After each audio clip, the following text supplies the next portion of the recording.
What's up, y'all? It's Antoine Winfield Jr., safety for the Tampa Bay Buccaneers. What's up, y'all? This is Jahad Wolf from the New York Giants. What's good, y'all? This is Sterling Shepard. This is Justin Tuck. This boy, Buccaneers Bears, Super Bowl 42 world champion. Chris Godwin from the Tampa Bay Buccaneers. What's up? This is Saquon Barkley. Next Lawrence the second. Yo, this is Mike Evans with the Tampa Bay Bucks. And we about to go live on Flag on the Play.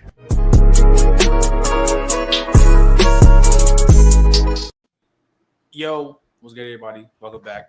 Another episode, Flag on the Play, episode 73.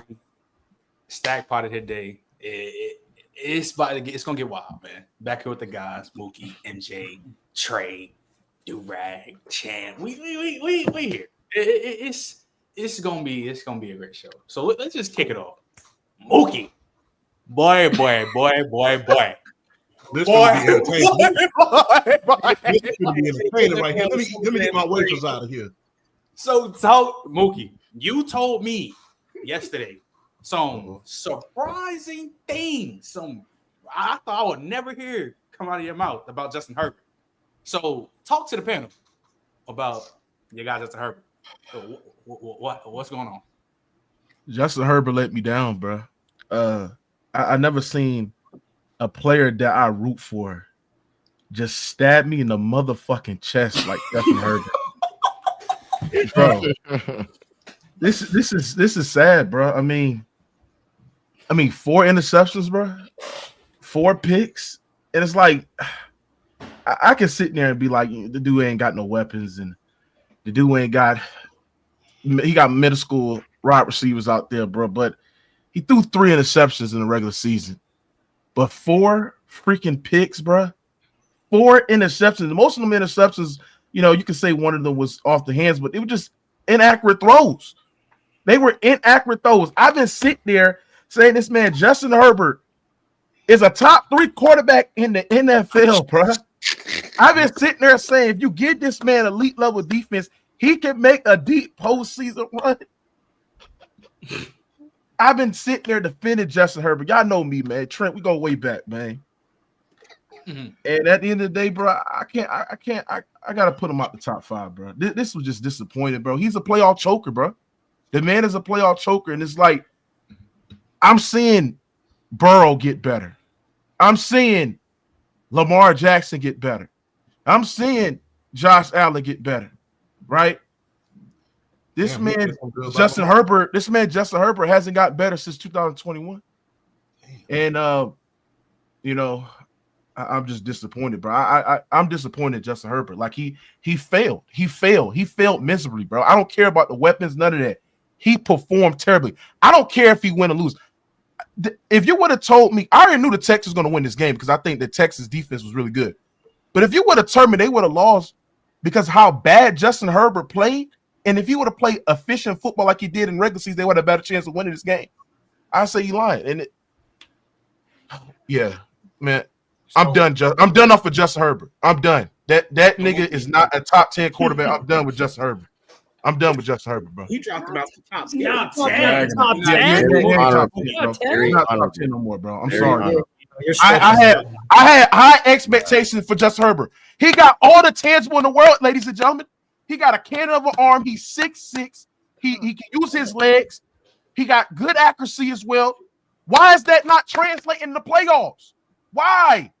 Why is that not impactful in late stretches in the game? Wait, you can sit there and blame the coordinator. You can sit there and blame the weapons. I've been doing this shit a whole single time. But I'm talking about performances. I'm talking about what you doing in high pressure situation. It's like he folds. All these other quarterbacks is be able to game change the game. He can't do that shit, bro. Okay. Damn. Go ahead, bro. Okay. Wow. First, I ain't been on a show with Mookie in a long time. So for me to hear him say that, I'm floored. I think my thing with Justin Herbert is twofold, right? I can acknowledge that, okay, to Mookie's point, me and him used to argue about Justin Herbert, Lamar, and kind of these offensive coordinators that these guys get paired with. I've been the one banging the table. Hey, Greg Roman, you better thank the good Lord that you are friends with the Harbaugh family, because you do not deserve a job in the NFL. You've been running the same offense since 2012. They've been figured you out. They figured you out when you had Colin Kaepernick at quarterback, dog.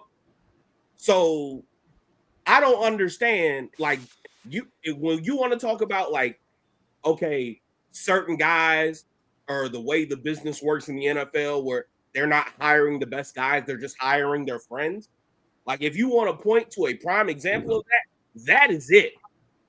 Because he, truthfully, like some of the other hires they've made in that decision with Jesse Minter, Wink Martindale, the Mike McDonald's of the world, those guys are also a part of that same group, but they're actually good at their job. This nigga's buns. Mm-hmm. And he's holding on. Trey, I understand Great Roman's trash. I'm gonna get to Herbert. To Herbert. I just had to make it clear because I was banging the table when he was Lamar's OC, and me and you used to go back and forth about it. So in fairness to Herbert, I do have to give him that caveat, just that, because it's the same thing. I'm seeing the same problems that I saw with early Lamar that I'm seeing with this offense, which is the passing game is extremely predictable. It's the easiest shit to cover on earth. The running game, cool, whatever. It's complicated as hell. It's very diverse. They don't have the personnel to run the ball the way that Baltimore does. They don't have Lamar Jackson at quarterback. Like Justin Herbert, don't get me wrong, he can run. He's not that type of runner. Yeah. And they don't have an elite back, or at the very least, guys that are like A+ if they're not S tier. They got like B- running backs. Yeah, like they don't have guys that can really create. They got two guys that will get you what they can get you, and then they're gonna fall on the ground. Like at this point, that's what Gus Edwards and J.K. Dobbins are. They're good, they're not great. So when you couple that with the fact that this offense has no easy layups, everything is a tight window throw, everything is hard, and on top of that, the outside weapons, your best receiver is a rookie. Your best receiver is a rookie, and he's a slot guy. Not to like nice though. Nice as fuck. Don't get me wrong. He's nice as hell. But they have literally no one on the outside to get any separation. I was about to say nobody that demands fear out of it. So yeah, like that, all of that, right? I'm just outlining. Now, this is why I got to get to Herbert, because I've also been critical of him for a very long time. I think he's extremely talented. However, I think he should have got a lot more flack back in the day when they folded against Jacksonville. I think he should have got a lot more flack. There were a lot of people, Mookie being one of them voices up until recently, where I'm sorry, he should have been fried. If that's any other quarterback in a situation where the guy playing across from you throws 4 picks in the first half, and you up 17-0 or 14-0 or whatever. They were up 27-0. Yeah, but the thing is, hold on, I think look. Yeah, whatever the hell that one, no trade. The thing with that one, I think there's more logistics on that one than this one. That's why I think he should get way more flack for this one now. I absolutely agree with you. What I'm saying is the standard for him from jump has been a little different because people were so enamored with the talent. They saw what they saw in the regular season. So now when it comes to this first sign of him, oh, wait, when the chips are down, he might not be the same guy. People had excuses for him. And it's been bad for a long time ever since. So we haven't seen him get back to that situation. This right here was the perfect storm of if you are a Justin Herbert, like, I don't know, if you want to call it hater, critiquer, skeptic, whatever, this was the perfect storm. This was everything that could go wrong during that game, and that offense did go wrong. They didn't pass protect well. Yeah. There weren't guys that were getting open, and you couldn't run the ball effectively. And Trey, their interior alignment was trash. Like they couldn't defend stunts. Horrible. Horrible. Yeah, their guards and Well, they were getting hurt left and right too. They were missing assignments. Like, but hold on. At the end of the day, when we talk about these quarterbacks, and this is part of the reason why I said there needs to be a mid-tier market for these quarterbacks. When you get paid the amount of money you get paid at that position, once you start getting them big dollars, it don't matter what else is going around you, because the reality is you're getting so much money, they're paying for you to be the problem solver.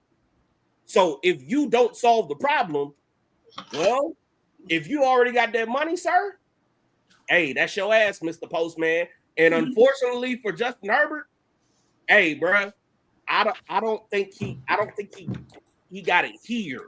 yeah. And not in a sense of like, oh, okay, he's scared. But sometimes guys get too amped up and try and press. You see it with Lamar in the playoffs. Sometimes guys aren't that creative. And we've seen him, and I've said this a million times, he is more of a technician than an artist. And part of the thing that makes some of these quarterbacks special, especially at the top of the top, is these guys, they're technicians, but they're also artists. If things go bad, they can create.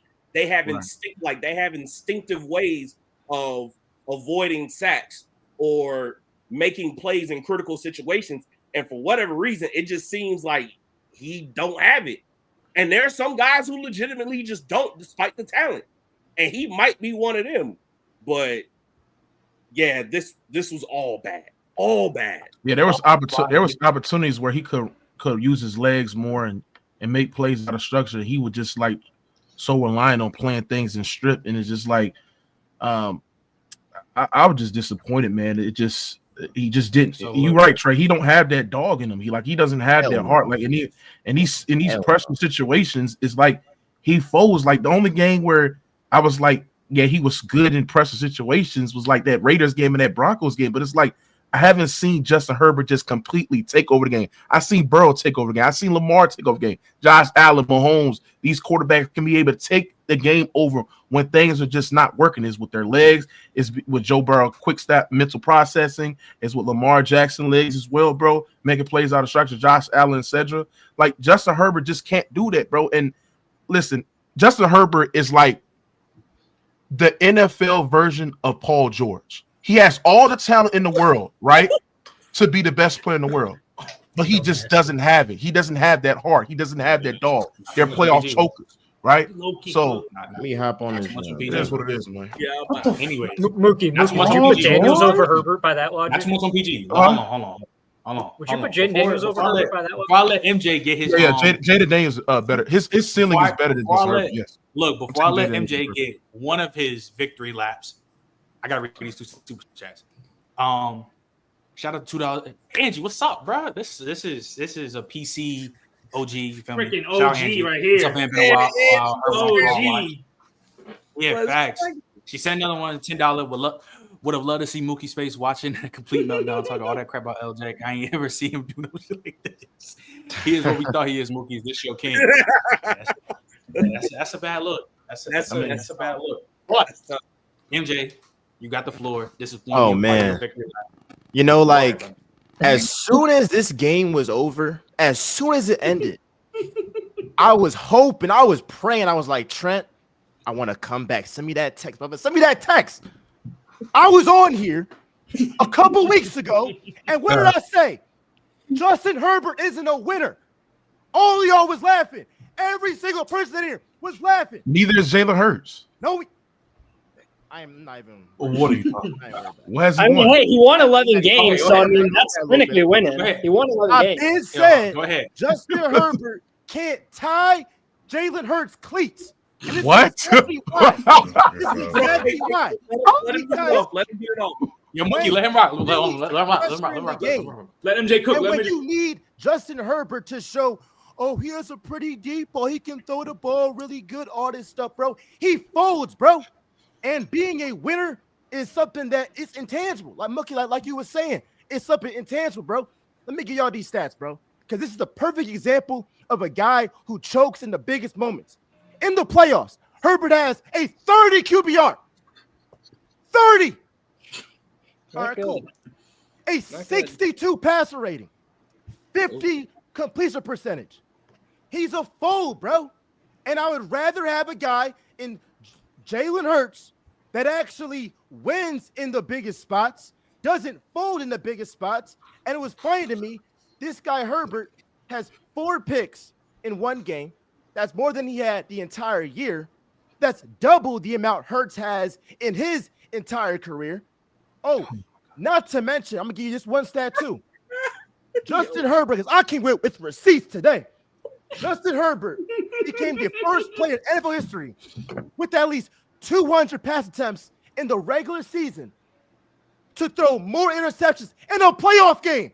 That's the biggest choke job ever, bro. So stop telling me that this guy is elite. Stop telling me that this guy's over Hurts, all this stuff, bro. He's not that. And you got an elite coach in John Harbaugh. So give me that excuse of, oh, Brandon Staley, all this stuff, bro.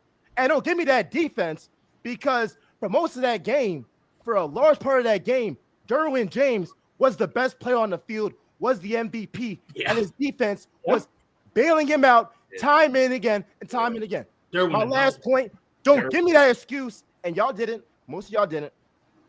But do not give me that excuse of it's his weapons this, it's his weapons this. All I heard this year was, look at what Herbert's doing without his weapons.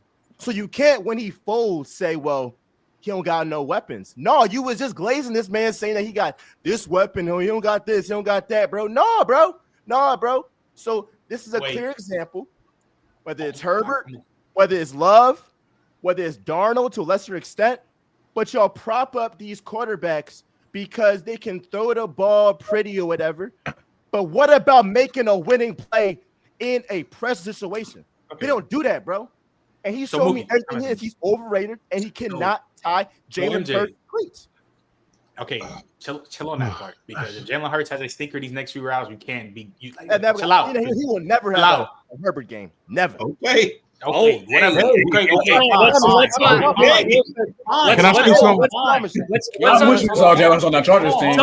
clip that. Let's not forget that this guy did get knocked out of the first round last year. Let's not forget about that. Oh, did he have 4 picks? He has had 100 passer rating in that game. He was rattled under pressure that whole game. He was what are you never as talking bad about? as Herbert. Was he as bad as Herbert? No. Bro, Jalen Hurts was rattled under pressure that whole Buccaneers game. Was he as bad as Herbert? Hey, Dawson, that and AJ Brown wasn't there. So was he as bad as Herbert? Okay, he was not. No, wait, real quick. Look, MJ, look.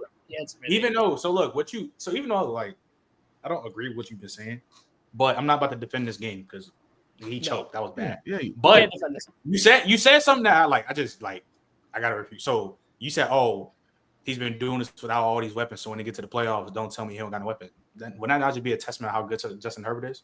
Just ask. Like, I'm just genuinely asking. In the playoffs, again, no, you can't say he's doing more with less, and then when he doesn't do more with less, oh, well, he don't got no help. No, that's your main argument. Because when playoff time, it's hard to keep doing this. Listen, I made a video about the Chargers earlier today. I just posted it on my TikTok. Despite what happened in the playoffs, and I'm not gonna defend that game. None of us up here are. We all know that was the worst game of his. What's up? No, he said hell. He said hell no. Okay. Either way, like we all know that's the worst game of his career. We're not defending that. But I still think the Chargers season as a whole was a success. The win total was 7.5, and they hit 11 wins in a division that is much. Hold on, this division was much better than what we expected. Okay, the Raiders are bad, sure. The Chiefs had one loss. I don't care they lost to Denver. They had one loss. They played the practice squad guys, and Denver got the 7th seed. Nobody expected Denver to be this good, and the Chargers still easily hit their over. So I'm not defending that playoff game. I'm not. That's the last thing I'm going to do. But the Chargers and Justin Herbert still overachieved, in my opinion. Now, it would have been better if he wouldn't have played like shit in that game, but that's just what happened. But that's the whole season. I think he outperformed my expectations. But Donnie, this is the thing. Justin Herbert, listen, the interceptions was the spectacular thing on his stat sheet. But Justin Herbert didn't have these heights game. Like, if you want to say that he was a top 5 quarterback this season, that's fine. But he didn't have these heights game where it was just so spectacular where people were talking about him, put him in these conversations. That's like one game. But if you compare it to guys like Lamar, Joe Burrow, Josh Allen, these other quarterbacks, they have outstanding, one of the best games they have in their career. I didn't see that for Justin Herbert. He didn't have, from a statistical, from a production standpoint, had one of these eye-popping games.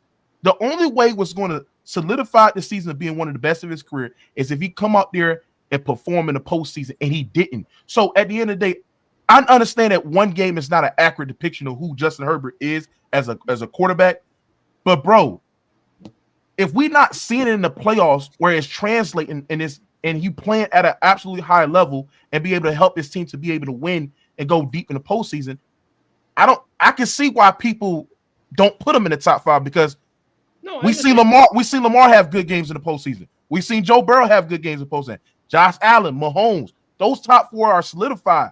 The reason why he's not in those conversations because we have never seen it. Now, to respond to MJ point, Jalen Hurts is not on Justin Herbert's level, brother.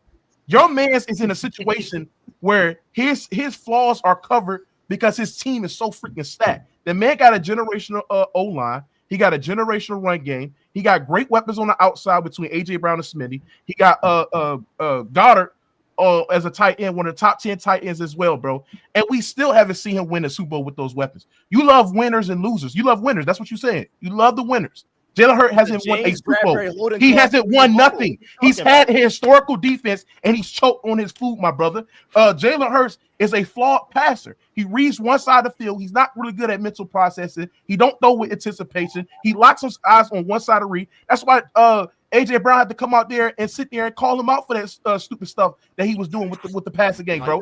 Yo, man, it's flawed. If I put Jalen Hurts on the Carolina Panthers, he'd be the worst quarterback in the NFL. That's fact. If I give him Bryce Young weapons, he would be a complete class. Absolutely. Because I'm gonna tell y'all something. If I put any quarterback in the Eagles situation, they are Super Bowl contenders. Quarterbacks that are better than Jalen Hurts. Quarterbacks that are better passer than Jalen Hurts as well. Jalen Hurts don't do. Listen, he got a good deep ball. His deep ball accuracy is solid.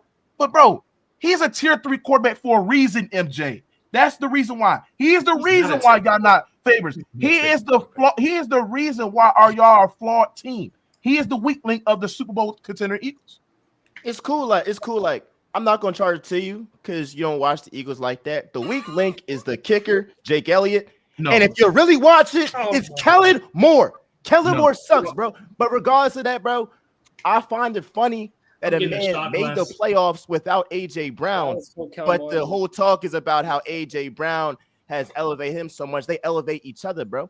So I just don't get how a guy can be punished for having great weapons. You do the same thing with Brock Purdy. How can you punish a guy for having great weapons, bro? It don't even make no sense. No, actually, Brock Purdy gets the credit.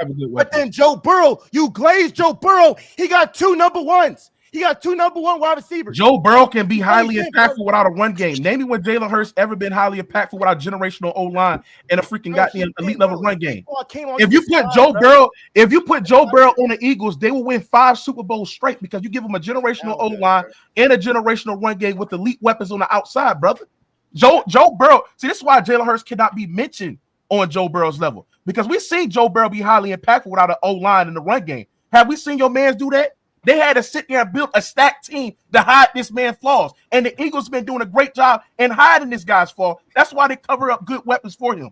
Be honest, bro. That's why we don't look at. They didn't cover up his flaws last year. They exposed that last year when Brian Johnson was there. Absolutely, got terrible play call. But y'all take my last point on it is that y'all take him not doing stuff as they hiding it. He don't gotta do it. Why would I throw a 50-50 ball if my defense is controlling the game? He's not about to play superhero ball if he don't got to play that. I saw in 2022, he was playing superhero ball and lost the Super Bowl on the last second field goal. What we talking, man? Was second to MVP, would have won that, John, if it wasn't for him getting injured at the end of the season. I'm just saying, just be consistent with the league. Hold on, let me. I'm not about to hear. I'm not about to hear Superman ball with 2022 Jalen Hurts when we've seen over the last few years, especially this year. I mean, dude, look at what the hell Josh Allen is doing. That's superhero ball. Jalen Hurts is nowhere close to that. Patrick Mahomes a couple years ago when he won MVP, won the Super Bowl. Justin Herbert this past regular season. Your savior, Justin Herbert, is nowhere close to Josh Allen. He's further from Josh Allen than Jalen Hurts is. That's a certified fact, bro. He's not nothing, bro. Justin Herbert clears Jalen Hurts. Because if I put Justin Herbert on the Eagles, you'd be sitting there thinking that sound good. He's not winning. He's a way better passer. Y'all ain't winning now. Way better passer. He don't win games and he turns over the ball. Wait, hold on. MJ, he turned the ball over less than Hurts this year. Time out. You said Herbert turned. What happened in the biggest game of the year? He had 4 turnovers. Hurts had more turnovers than him. But MJ, all regular season, Herbert's been way better at taking care of the ball than Jalen Hurts. That's a fact. Jalen Hurts has had a better line and better weapons than Justin Herbert. That's a fact. Justin Herbert has not had nearly as good of a play caller as Jalen Hurts this entire regular season. That is a fact. Okay, Kelly Moore is not that. No, he is not that. No he clears Greg Roman. If you can jump over on those weapons, then Justin Herbert, he'd probably do the same thing. I'm just Justin Herbert. I want to MJ, you talking about Herbert turns the ball over? Herbert literally just broke the record for the least amount of interceptions with 500. He had 500 passing attempts and 3 picks. He had 3 picks in the regular season. Of the year. And I'm not defending that, but you say he turns the ball over, even with those interceptions. That's 7 in 18 games. That's not turning the ball over that much. That's 7 in 18 games. Jalen Hurts had the same amount against the New Orleans Saints. Like, what's he talking about? I mean, in a one playoff game, he almost has as many turnovers as Hurts has in the whole freaking season. Yeah, that's a bad game. And in that one playoff game, that was more turnovers than all the other 17 games. He doesn't turn the ball over that much. The fact that you can throw more interceptions in a playoff game than you have the entire regular season. I want to ask you something, AJ. Ask you something because you want to sit there and compare Jalen Hurts to Justin Herbert, right? Did he surpass, like, did he make himself like this wide of a gap over the Jared Goff talks? Because tell me how Jared Goff with those weapons and those elite weapons able to get more production than Jalen Hurts with those great weapons as well. They both got stacked rosters. They both got stacked offense, but Jared Goff is able to get a higher production and be more efficient within that offense than Jalen Hurts with the Eagles offense. Has he surpassed those talks yet? Has he surpassed the Jared Goff talks? I'm going to say 2. All right, look, I'll say, if somebody say Jared Goff, I don't hate it. I disagree, but I think it's kind of like a pick 'em. In a big game, I'd rather have Jalen Hurts. But the thing is, wait. So is Jared Goff over Justin Herbert? No. How can you? I trust Goff in the playoffs more than Herbert. How can you say? My boy Jared Goff, man? Who's had two? Wait, hold on. How can you say Jared Goff when he's had 2 good playoff games? Make it seem like, he's just that much of a new move over Justin Herbert. Bro, he's over him, bro. He's over him, Doug. All these guys. Do you think okay. I can't credit a guy for not Baker better than Justin Herbert? Do you think Baker Mayfield's better than Justin Herbert? Oh, what? Don't you think? For my life, I'm 100% picking. You talking about taking the football? I'm 100% picking Baker Mayfield. Baker Mayfield's a dog. You talking about who got that dog in him? Who got that dog in him? Taking care of the football. I look at Baker Mayfield like Jimmy Butler. And Justin Herbert is Paul George. I'm about to take this damn Jimmy Butler shirt off right now. What are we talking about? He's talking about taking care of the ball. Got that dog, and you're not about to You're not comparing Jimmy Butler to Baker Mayfield, who just had his first back-to-back good season. We're not doing it. Wait, what team is he left in the finals?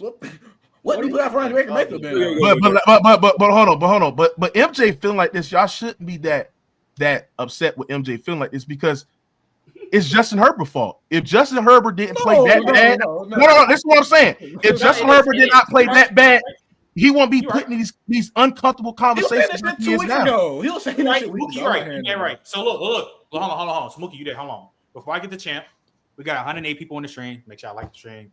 Like share, comment. Champ, man. Facts. Champ man is Justin Herbert playoff dropper officially? You know what? All y'all been cooking. I got to give y'all credit. Mookie, Trey, mastermind himself in the middle. All y'all been cooking. But I'm going to go a different route. I'm going to give some grace because I'm going to just be real. This is only his second playoff game. Only his second. Yep. Just same thing with Jordan Love. We didn't really start holding Peyton Manning accountable until after that 41-0 loss against the Jets. That's true. We didn't really start holding. And the reason we hold Lamar and guys like that to a super standard because they've won MVPs and they got the accolades to back them up in order to say, okay, you're an elite talent. You've shown us this. So this is why you need to do that. Okay. So I'm going to show grace. This is his first year in the system, man. First year in the system, first year with a good defense, first year with a, decent receiving core. I'm going to give him grace because guess what? This is only your second playoff game. Now, on the same side of that coin, what you consistently do becomes a habit. So you come out here next year and you do that, there's going to be some questions asked. Because the thing is, like I said, second playoff game, first year with a legitimate coach. First year with a legitimate coach. First year in the system. You kind of filling things out. So I will give you a lot of grace. This is only your second playoff game. Now, the road for you is not going to get any easier. It's not going to get any easier because Bo Nix, he's better than what we thought he was. Sean Payton is a Super Bowl coach, Super Bowl winning coach. Broncos are on the third rise. So Broncos are on the ascension. Patrick Mahomes, he's there to stay. And depending on who the Raiders are able to bring in, thanks to the GOAT himself, they may be on the ascension. So your road is not going to get any easier in this division. This is another blood and guts division waiting to happen. We could very well see what happened in the NFC North happen in the AFC West. So I'm going to go a different route. This is your second playoff game.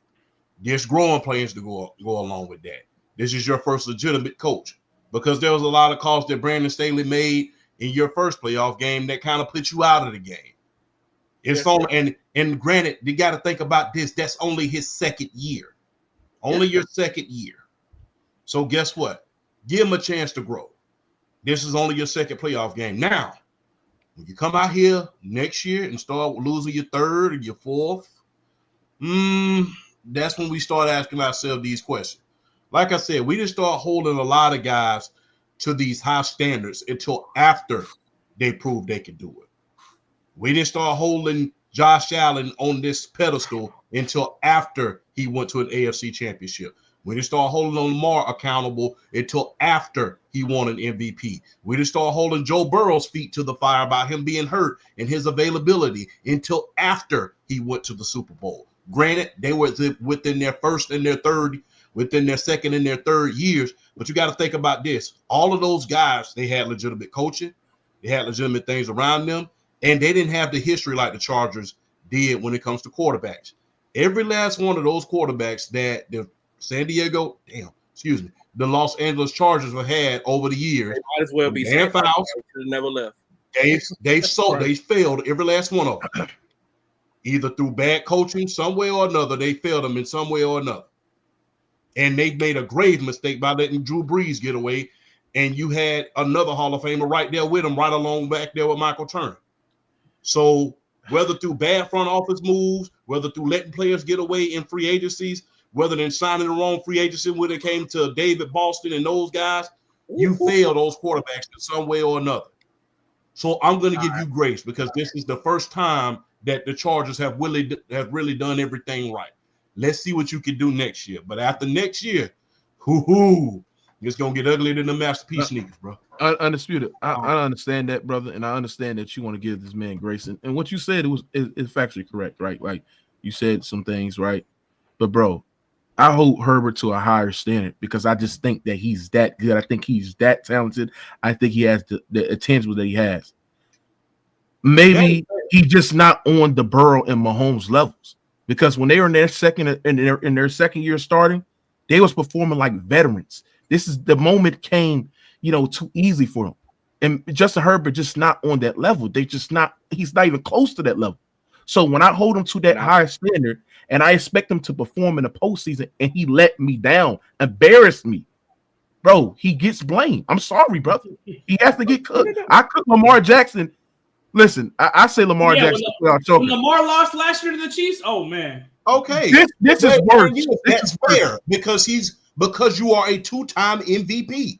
When you start winning MVPs, you're held to that high standard. If you don't believe that, ask Steve Young.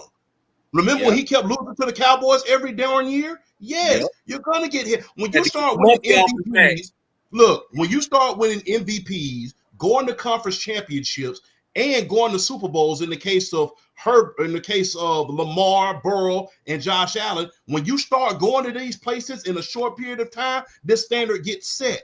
Yeah, but just like Joe Burrow, outside of the yards that he's thrown for, set a standard in that organization.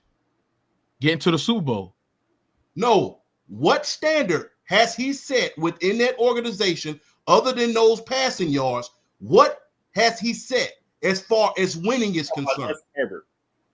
What has he set? Nothing. Those other guys set the standard by winning MVP, going to AFC championships, and in Joe Burrow's case, going to Super Bowl. Joe Burrow has not set that standard as of yet. So why are we holding them to it? Hold on, Undisputed. That can be applicable to any other quarterback outside of Mahomes. What standard have they set? They've won MVPs. They've gone to Super Bowls. MVPs are championship. That's why we expect that. Hold on. MVPs are narrative man-made awards. Bro, the reason why I hold Herbert to those standards, because he's produced MVP caliber seasons. So when you produce MVP caliber seasons, I think you were MVP caliber player. Just because you're not good enough or other players have a historical season or the narrative is not in your way to be able to win the award, you set that standard to be able to play at an MVP caliber level in a regular season. That's what Joe Burrow did. That's what Justin Herbert did. That's what Lamar Jackson did. That's what Patrick Mahomes did. Those quarterbacks, the quarterbacks that I just named, 5 quarterbacks that I named, those quarterbacks are able to play at an MVP level in the regular season. So when you play like an MVP level in the regular season, I expect you to translate that. I expect you to play as a standard like you did in the regular season and the postseason, and Justin Herbert hasn't. Just because they didn't win the award, that don't mean they was not good enough to be able to win the award. They just lost the award because of narratives and other factors that didn't go their way. They still be able to produce MVP seasons. That's what the standard that Burrow has set. Yeah, and I understand that, but he's going to Super Bowls in order to back up those narratives. So that's why we expect for Joe Burrow, hey, it's playoff, NFC Championship, Super Bowl or bust for those guys because they've proven and they can live up to those standards. Because, hey, I've seen you carry my behind to a Super Bowl before. I expect you to do that again, especially with how you're elevating your game. That's why we expect so much of these guys. But like I said, you got to think about this. Those guys have the coaching for the majority of their career. They've been with the same coach. They've been with the same organization. They've been with the same caliber of players the entirety of their career. And you got to think about this as well. This is his first year under a great head coach. When Lamar came in, he had a Super Bowl winning coach. He had him already. Sean McDermott, they was ready to fire him last year, but he proved that he was a good coach. Matter of fact, he's taking his team further than they thought they would, especially after they lost Stephon Diggs. Because guess what? It was supposed to be a down year. So this is his very first year under a legitimate head coach. That's why I have grace. Now, does he deserve the criticism that you're giving him? Absolutely. You are a franchise quarterback. You got paid after your second year. Of course, you're expected to be a problem solver. You're right on the money with that.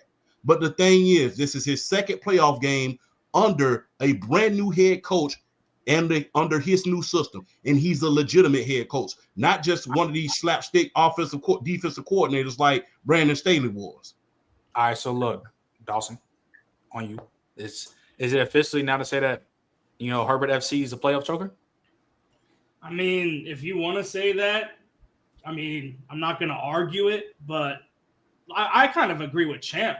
Like, next year, if you do it 3 times, like, it's over, bro. Like, it's literally over. Like, there's no coming back. the schedule's going to be easier next year. The team's going to get better. You have money. Like the team is going to be their better. schedule easy. It's easier than what it was this year. You on mute, MJ? I was saying, how is their schedule going to be easier because they got a better record from last year? That's a good question. Because they didn't win the division. As long as you don't win the already been division, released, and we don't really know how good every team is going to be. So I'm not even willing to say that. Yeah, I'm not even. Right. All right, so Durag, Durag, you was really, Herbert FC. You was talking that talk to MJ for the past 2 weeks. Hold on, and I'm gonna still talk my talk. Hold on, brother. Hold on, bro. Like I said, you've been talking to MJ for the past 2 weeks. Oh, it makes sense. 49ers. So look, Durag. This is only part one of the victory. But now this is on you though. Justin Herbert FC a playoff dropper? He a playoff choker? Champ said, yeah, I'm not gonna acknowledge he had a bad game. This is definitely his worst game of his career. No one's gonna deny that. I'm also, like Trey said, I'm not gonna deny the other factors as well. Outside of Ladd McConkey, the weapons were fucking non-existent. It was really Ladd McConkey, and that was just it. The O-line, specifically the interior O-line, was horrendous. And honestly, it was just a bad, terrible game by the offense in general, including Herbert at all levels. So, but in terms of him being a choker, like Chan said, it's his second game. Two games. It's hard for me to believe 2 games defy you. Because some people on here, the same people that said when people were trashing Lamar after 2 playoff bad games. You did start that's not too. Y'all defended him. Rightfully so, because like I said, I don't think 2 games should defy who you could put your quarterback. And if we're talking about like expectations, like Herbert played worse than Lamar did versus Tennessee, but if we're talking expectations, like the Ravens were double-digit favorites in that game. Ravens were the 1 seed. They were 14-1 seed. Yeah. So I don't think 2 games define who you are as a playoff performer. Like Chance said, Payton Manning even got more time, and even though he ended up still might be a playoff. I'm telling you, it's all about next year. I was saying it's all about next year. Also, I looked up their schedule. They play the NFC East, and then they play the AFC South. And then they play teams like the AFC Titans, South is literally terrible. They play teams like the Titans, the Dolphins, and the Vikings. So trash. The schedule isn't that bad. They really don't know how good those teams are. I want to say this before we move on. I'm not saying win the division because you're with Kansas City, but make the playoffs. But I want to say this before we move on. Donnie, I told you that the Texans are going to win this game.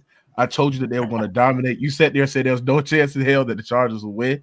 I told you that their pass rush was going to get. You try to sit there and say, Rashawn Slater and Joe Alt. Slater had a good game. I ain't trying to hear that. No, they got bullied. They got bullied. If you watch the film, Slater did not get bullied. The interior got bullied. Slater was giving up so much goddamn pressure, bro. And the same for Joe Alt too. And their stunts was absolutely. Bro, give a credit to the Texans defense. Their defense. No, they had an elite defense. The game plan was just Jim Harbaugh just got out coached. He got out coached. So all right, so look. Let me read these super chats and we'll get to his next game. Wait, Mookie, do you still think Marvin Mims is better than Ladd McConkey? I hope you don't think that. I really hope you don't think that. Oh my God. We're not talking about this. No, we're not talking about this. Let's keep if Sean Payton utilized Marvin Mims, he would clear Ladd McConkey. Okay, cool. Trent, super chats. Let's go. Trent, super chats. Anyways, we're not even going to acknowledge that's not even going to get acknowledged. We're going to read these super chats. Shout out Sports PSP. Shout out Sports PSP with the $5. 2 things can be true. Herbert's still one of the top 5 or 6 corrects in the NFL, but he has a lot to prove in the playoffs. Okay. Yep. Shout out my dog Young. Come up, bro. Where are you, bro? He had a flight. We got a flight. What? You went? Yeah, he's on a plane, I think. He said, I thought Mookie was wild and MJ got it. another super chat about MJ's loss. Baker is better than Hurts because he's being. I don't know how he got that. Hold on. I don't know how he got that. Baker is better than Hurts because he's being Hurts in the last year. We're going to get to Baker. Yeah. Shut up. I'm not going to. I know Trey. I was there. I was so sick. A lot of bad things. Shout out Arch. You got to stop crying crowning people too soon. Potential production. I mean, if that's talking about Justin Herbert, I think he's a lot more than another one. Appreciate you, Arch. I agree. Hurts scary like usual. Hurts equal a better Jimmy G. Now that's Damn, crazy. Arch, you had me, bro. okay, you had me, bro. Then you better lost Jimmy me. G is wrong. Then you lost me. I don't think people understand. We're not talking about that. We're not talking Jimmy G. We're good. fucking Jimmy G. Yeah, man. Let's just get this game out the way because The Philly game? Or the No, Tampa when- game? I got a victory lap on this. matter of fact, I'll hold the Tampa game because I don't even want to talk about Ah, No. it. No, I'm not talking about it right now. I'm not talking about it right now. No, we'll get to the Tampa game, Trey. We'll get to it. Oh, yeah, we can get to it, bro. You can just unleash all the anger. Yeah, I'm not gonna lie. Oh, we're gonna go in order. Like You gotta, Trey, you gotta stress. You gotta stress talk about number 35. I'm gonna I'm start not gonna on say his Durag. name yet. I'll buy your stress ball, Trey. I got you. I'm gonna start on Durag. Talk about this Eagles game. Of course, MJ's team versus the Packers. Jordan Love. Good. I like some doodle. Eagles look sluggish on offense, dominated on defense with the elite defense. But yeah, that offense did struggle a lot. So, Durag, want to start with you. Should we be concerned about this Eagles offense in the divisional round versus the Rams? You cannot expect to win the next playoff game if you're putting up an offensive performance like that again. Like offense has to get together. Offense has to be against the Rams, against the McVay team, and what Chris Shula did with that defense last night. Good God, I mean, hats off to him. We'll get to that game, but you can't go out. You can't go out against the Rams and just expect to play offense like that. Then you're gonna win. Packers side of things, good God. Jordan Love, I mean, you played bad.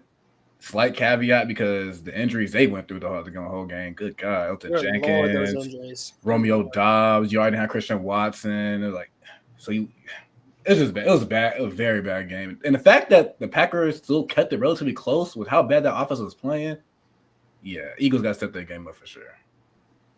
Young man, how you feeling about this Eagles in the divisional round versus the Rams? Defense played well. What's up, fellas? How y'all doing, man? How you doing, man? I wanted to hop in, man. But yeah, I mean the offense, I don't like it. 4 turnovers and you come away with 16 points midway through the fourth. You're not winning next round. You're not winning the Super Bowl for sure, which is Super Bowl or bust with this team. So, kind of what J-Rock was saying when he sent that tweet. I don't know if it's really Hurts' issue. More so a Kellen Moore issue, which we've talked about to say. We've talked about his issues with his offense over the years. So it's not like this is something new. It's just, last round you can get away with it. Can you get away with it against the Rams? You might still be able to get away with it against the Rams. You're not against Detroit. You're definitely not against KC. So something's got to change. That's how I feel. I mean, I think they're plenty talented. It's not a talent issue, a roster issue. Defense is locked up. It's just play calling and which Jalen Hurts you're going to get. So, and right now, I don't think it was on Hurts. Donnie? Yeah, I mean, whenever the game ended, I was expecting to come in here and be like, oh, Hurts, all this. And then I watched the tape. I was able to get my hands on it. It wasn't bad. Listen, I'm not going to sit here and say Jalen Hurts is blameless. Like, he made mistakes, sure. But, dude, Kellen Moore, I think, is the true man at fault here. Like, just the consistency with getting guys open was just a headache, all this stuff. But that's got to get figured out because I mentioned it in the group chat, like, the Eagles are one of, if not the top team in these playoffs. I think we can all agree on that. And you look at the other teams that I believe are in that category. You got Buffalo and Baltimore. Those teams dominated their opponent. Buffalo went in there and kicked the shit out of Denver. I don't care if it was 10-10 at half. There was not a single point in that game. After the 50-yard bomb to Troy Franklin, there was not a single positive on that Denver offense. Not one. They didn't do anything. And Buffalo had damn near 500 yards on the ground. Baltimore, same thing. They were in for almost 300 yards against Pittsburgh. Like, they went in there and just dominated them. I didn't feel that with Philly. I felt like there was a lot of meat left on the bone. I thought the defense played great. I thought the secondary especially was fantastic. Quignon, Darius, DeJean, I thought they all did their thing. But it's just the offense. It's just the play calling. It's just you can't always rely on Saquon all this much. Like, at the end of the day, you got to create passing concepts that can work with Jalen Hurts consistently, especially when you're going to go have a deep postseason run like you're trying to do. So I'd be worried about Philly, and I'm also willing to give Jalen a pass. He is coming off concussion protocol. This is his first game back in 3 weeks. So I'm going to give him a pass for that. And also another thing I want to bring up, Dave brought it up. Jordan Love deserves a little bit more grace than Herbert. When you're down 4 offensive linemen and your wide receiver 1, 2, and 3, and people are going to say, oh, they got hurt in the game. There was a point where all those guys were hurt, and they were only losing by 9 points with a clear opportunity to come back, and they just couldn't. Nobody could get open. I mean, it was just bad. It was bad. Jordan Love was bad. The wide receivers were bad. The offensive lines, everything was bad. So I'm willing to give Love a slide, but if Philly wants to, make that Super Bowl run that we all believe they're capable of doing, Kellen Moore, you got to get more consistent. Jalen Hurts, I'm giving you a pass concussion protocol, but if you come out looking like that against the Rams or, God forbid, even the Lions, I don't know how it's going to turn out. MJ, your part 2 of your victory lap. I mean, look, Donnie made a great point. Herbert gets way more flack than Love. I was at the game. There was some injuries off rip. When you have a guy off the kickoff fumble, debatably that could have been recovered by the Packers. They're gonna give that call to the home team 9 times out of 10. But from the jump, the Packers were already doomed. But I'm definitely thinking like Kellen Moore is a fraud. Like he needs the best offense ever. Like you're talking about a top 2 O-line in the league at worst, the best running back, A.J. Brown, Devontae Smith, Dallas Goedert, who just was playing bully ball out there. Oh my God, 20-yard stiff arm. That was like insane. That was crazy. That was ridiculous. Not many tight ends. Wild. And so like, and then you got Hurts, wherever you think of him, I think at worst, B-, B. But you got a good quarterback, whatever you want to say. C-. This guy, Kellen Moore, he's every single thing to be right in the playoffs for him to have a productive offense. I'm not even responding to that because that was just all I say is, bro, like Kellen Moore is definitely at fault. I think Jalen Hurts, a lot of times when he feels like his defense this is not me giving him a pass. I really feel like he's not about to put the ball in harm's way if his defense is controlling the game. It's like, why would I give a 50-50 ball after y'all was just on me for turning over the ball early on in the season? Like, I'm going to just play turnover-free football and all that. And now going to the Rams and potentially like the Lions, because I think we all think unless Jay Daniels pulls some stuff out of his hat, which he might do, but it's going to probably be the Lions and the NFC chip. Here's what I think. Against the Rams, I still think the Eagles can play that way. Now, against the Lions, no, you can't do that. You can't do that. But we saw multiple times when the passing offense isn't elite, it isn't good. We saw it against the Panthers. What happened? That following week against the Steelers, my boy had 290 passing yards. Smitty and AJ was going crazy. So the same thing's about to happen. I expect AJ Brown to go crazy. But I want the Eagles to do what the Ravens did in their playoff game. They ran Lamar early, and that kept the defense honest. I would like to see Hurts. That was my favorite thing I saw. He was on concussion protocol, and he was still running. He wasn't afraid. So I want to see him go ahead and run some more early on in the game. That'll free up Saquon. That'll free up some man-on-man coverage, and we'll see AJ eat. But 10, I ain't gonna lie, 3 targets for 1 reception for AJ Brown. I don't care who the quarterback is. That's an indictment on the OC. How, bro? You have an elite talent, bro. Regardless of how, and the Packers defense played a very, very good game. The DC was, he cooked him. He cooked the shit out of Kellen Moore. Like, let's just call it weird. but like, bro, you got AJ Brown. The catch that he had was an unreal catch. He was on the ground, caught it. It was the one catch he did have. I was like, my God. So that's what it is, bro. Again, they got to play better, but I don't think they have to play a perfect game against the Rams, though. But I still got respect for Stafford and McVay. Champ. Don't be surprised if Kellen Moore ends up in Dallas next year. So that is another story for another day. I would Don't be surprised. Jerry Jones got to go, bro. I would love that. Don't be surprised because Jerry loves his yes men. But I digress. But I digress. Definitely got to do a little bit better on that offense because, I'm gonna just be real. If you play against the Rams like that, it's gonna get ugly. But that's your ass, Mr. Postman. Exactly. The Rams beating the Eagles. But yeah, we're gonna get to that later. But I will say this. Go ahead, Tim. I'll say this: with all of the injuries that Jordan Love had, like I said earlier, the same thing with Jordan Love applies. Only your second year as the starting quarterback.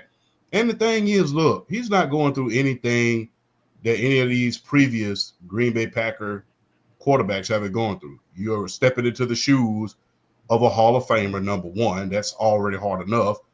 Number two, this is your second year. And it seems like in everybody's second year, they seem to want to run every Green Bay Packers quarterback out of town because they're not as good right now as the previous one was. And I do stress right now. So, remember the second year? I remember that. This was before social media. They were trying to run Aaron Rodgers out of town. He's not as good as Brett Favre, all that shit. But, look, have grace on Jordan Love. He's been injured.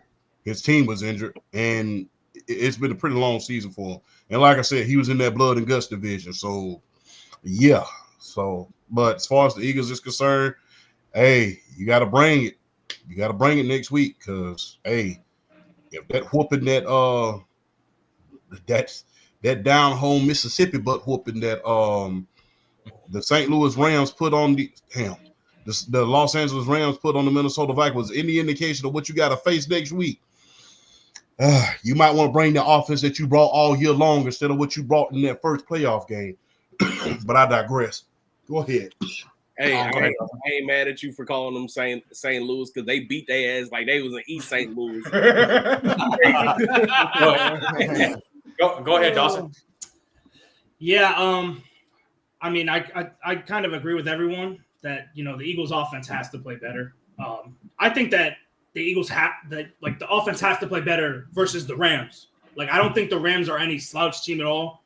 The fact that their defensive line, while losing Aaron Donald, and they just drafted Jared Verse, drafted the other guy from Florida State, off the top, can't even remember. Braden Fisk, right? And they're still this productive, and they're this good already is just scary. But yeah, the Eagles-Packers game, Jordan Love was bad, but like Donnie said, all the receivers literally were in the hospital. The O-line, half of them dead. So I agree with MJ too. Herbert's going to get way more slandered than Jordan Love for me. But yeah, I feel like if Philly needs to, they need to really run the rock. Like that's going to open up everything for them, in my opinion. But all right, Matt. Yeah, so all this Kellen Moore stuff that we're talking about, this is nothing new about Kellen Moore. I've been saying this for a minute. Like, sure, maybe he's a top 10 offensive coordinator, not play caller, coordinator in the league. But that's just because there's no good coordinators. There's really only a handful that you could pick from certain teams. Yeah, most of the better play callers are head coaches. Yeah, head coaches. Yeah. So when people say that, it's fine. That still means that this guy has a lot of issues. He's not really that good. And the truth is, the reason why, midway through the season, some people were looking at Kellen Moore like he's Jesus Christ, their Lord and Savior, is because they were dealing with Satan and Brian Johnson. He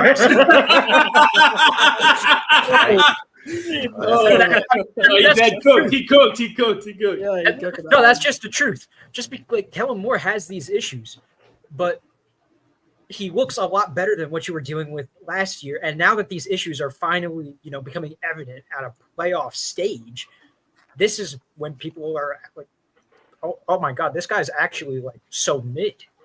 Maddie, I actually think, bro. He's not saying anything wrong. Yeah, bro, Maddie, I actually think Eagles fans not gonna like this, but I don't think if Brian Johnson got this roster, I don't think it'd be a huge drop off. No, MJ. I don't think it'd be that. Y'all been out the first round. Saquon Barkley, bro.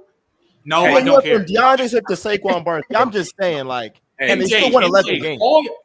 All y'all did last year from now is that y'all just replaced it. It was literally, yeah. Did you not see how y'all was playing after? Bro, I saw y'all every was game. 2-1? I saw every game, but we did have MJ, you lost to us. That's a bad thing. You lost to the Cardinals. We had That's a not a bottom, good thing. bottom 6 defense, though. A bottom 6 defense, and we didn't have Saquon Barkley. I'm just saying, like, Kellen Moore is closer to Brian Johnson than he is to Ben Johnson. Absolutely. Absolutely. Yeah. I mean, Like, like, they're sure, very but close. they're both like very big gaps. Like, I don't see. But, hold on. But I don't know why is it he ain't being consistent? Hold on. This is my thing. All right. Before we Trey, go jump ahead too and far, move on. I was about to say before we jump too far, because Mookie, we also had this conversation about Kellen Moore a long time ago. Yeah, when he's he joined the. I said I watched this Kellen Moore while for a year. ago.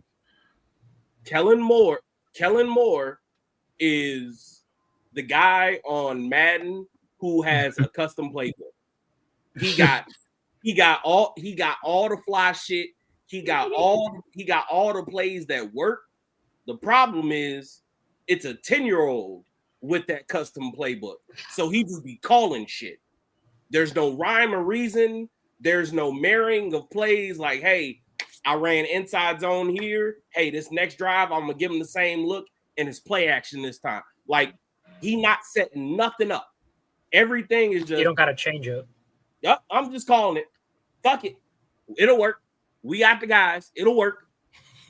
Like, he's been like that everywhere he's been as an offensive coordinator. When he was in Dallas, it was the same way. It was, fuck it. I got the guys. They'll make it work.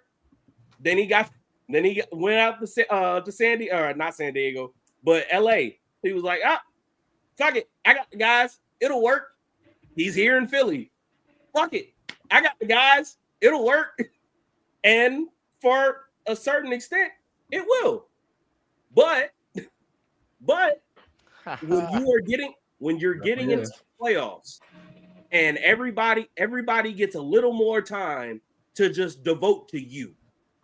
Like, they get a little bit more time to just stare at you a little bit. And then they look at you and be like, hey, wait, I ain't noticed before, but you got a mole over your right eye. I never saw that before.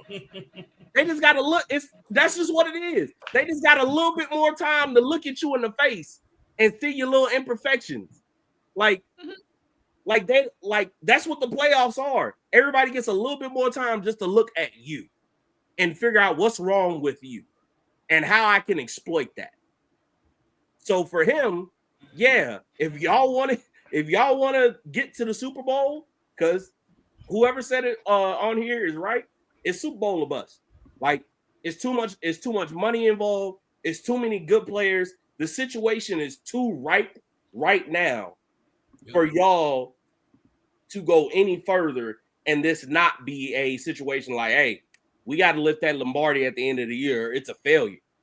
Like, so yeah, if you want to win and like win comfortably, not, oh, okay, we stressing, it's coming down to a field goal. The defense got to save us, and we got to get a fumble on special teams or return a kick for a touchdown. Hey, somebody, hey, Nick Sirianni, since you're such a masterful coach, hey, aren't you an offensive guy? No. Hey, if you're, hey, no. Hey, MJ, I don't want to hear from you. I don't want to hear from you, buddy. Because if Nick Sirianni's the guy that you think he is, I don't want him to call a play. Those two geniuses need to get coach. They need to get in a meeting, and they need to figure out how to make this offense a little bit better. Now, combine them together, they can be Shane Steichen. Sure, why not? Wait, I'm gonna just say this. I ain't gonna call you out just yet about what you said about Nick Sirianni. Just know I remember, and I also just peeped your reaction when I said what I said. So that tells me exactly where I'm going with this. Hey, I'm gonna leave it right there because you my dog. I'm gonna spare you this time, but we gonna come back to that. We gonna come back to that. I'm done. Mookie, man, how you feeling about these Eagles, bro? And into the division. Listen, the Eagles will get put out against the Rams. I trust Sean McVay to outcoach Circles against that defense as well. Bro, Big Fangio? Yes, Bro, Big Fangio. Yeah, yes, I Big did. Fangio has a history. Hold on. Brian Ford. Hold on. Listen to what I'm saying. Brian Flores is considered the greatest defensive mind in the league right now. Right? No. Oh, everybody. Everybody. You did. Spags is the best right now. You said Brian Flores. You said Brian Flores is the best. I said one of the, not the. Okay, so he's one of the best, I'm right? taking Vic. Defensive minds is in the league, and we've seen Sean McVay literally just out schemed him like to a level where it was just so efficient, created efficient offense. But about these Eagles, right? Listen, Jalen Hurts to me had a D+ game. I was leaning towards C-, but when I hear MJ be inconsistent, I say, you know what, just give him a D. Because when Justin Herbert,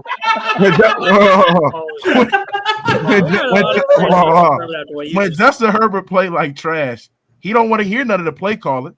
He don't want to hear none of the contact. But when it comes to his boy Jalen Hurts, he want to sit there and bask Kellen Moore. He want to sit there and get on the context. They should have ran the ball more. Listen, two things can be true. Jalen Hurts, from a processing speed that I saw on film, I think the emphasis on the game plan was to not turn the ball over. I mean, it was a more of a conservative approach. But that's the thing about Kellen Moore is that Kellen Moore, he abandons the run game in key situational times. His red zone offense is terrible. It's predictable as well, right? And his passing creativity is just not. It's predictable. I mean, the same stuff that he was running with the LA Chargers, he's running with the Eagles. But the problem is that the reason why Herbert had much success in the offense because he's a much better passer, he's a much better processor. His speed in finding open reads is much quicker than Jalen Hurts. That's why you're seeing it more with Jalen Hurts and how is looked terrible within the passing game because Jalen Hurts, like watching on film, hesitation, the speed on delivering the ball quickly enough, getting the ball out quick. All those things that he lacks, and that's why I don't think the Eagles are going to go that far. You telling me AJ Brown didn't really maximize him in that offense, didn't create mismatches, rarely used pre-snap motion as well. I don't see the Eagles going far. I see the Eagles getting destroyed by the Rams, and yes.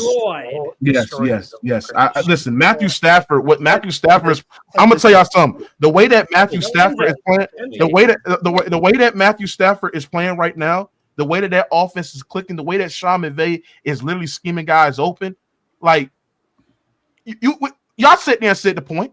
Y'all said that Jordan Love lost all those pieces, and yet it was still a close game. And Matt LaFleur, I don't know why we're not sitting there getting on Matt LaFleur. Because his decision making, his play calling that game was horrendous. That 3rd and 3 play, when your best running back was Josh Jacobs, running between the tackles, getting some extra yards and stuff like that, you decide to run the football with your best running back on the sideline, and then at 4th down, I mean, they want to quick out. Hold on, Mookie. Was this near the end of the game? Yeah, I think it was the game. Okay. Then I'm gonna stop you right there. Josh Jacobs was hurt. He was holding his ankle. You saw it on the sideline. Josh Jacobs was hurt. No, I think they were down like a score. I think they were down like a touchdown. Yes, Mookie, I know what player you're talking about. Josh Jacobs was hurt. Josh Jacobs got hurt in the 4th quarter. Oh, maybe I didn't see that. I didn't see he got hurt. He got hurt. And that's another player that got hurt. So if he did get hurt, then the entire team was a graveyard. Because I'm like, why is he on the sideline? And you're running the whole team was a graveyard. Inside. I don't think Matt LaFleur had bad play. I think the personnel did. I thought he did. I mean, what's he gonna do? He's missing 4 linemen. Josh, you can't what's he 1, 2, 3? Like, what's he supposed to do? You can't game plan for that. Yeah, no, you can't. Yeah, you can't game plan for your backup. We can move it on. Mookie, I'm gonna start off with you. Ravens had a comfortable win versus the Steelers. Steelers lose another 1st round game. Whatever. Is it time to put Mike Tomlin on fire watch? No. And the crazy thing about it is that we got dumb, delusional, emotional Steelers fans that want to sit there and say that Tomlin needs to freaking lead the Steelers. Like, bro, like he literally got y'all to the playoffs 6 straight years. He's literally got y'all to the playoffs with 2 of the worst quarterbacks in the league, Kenny Pickett and what was the other guy that he had? Doug Hodges, man. Doug Hodges was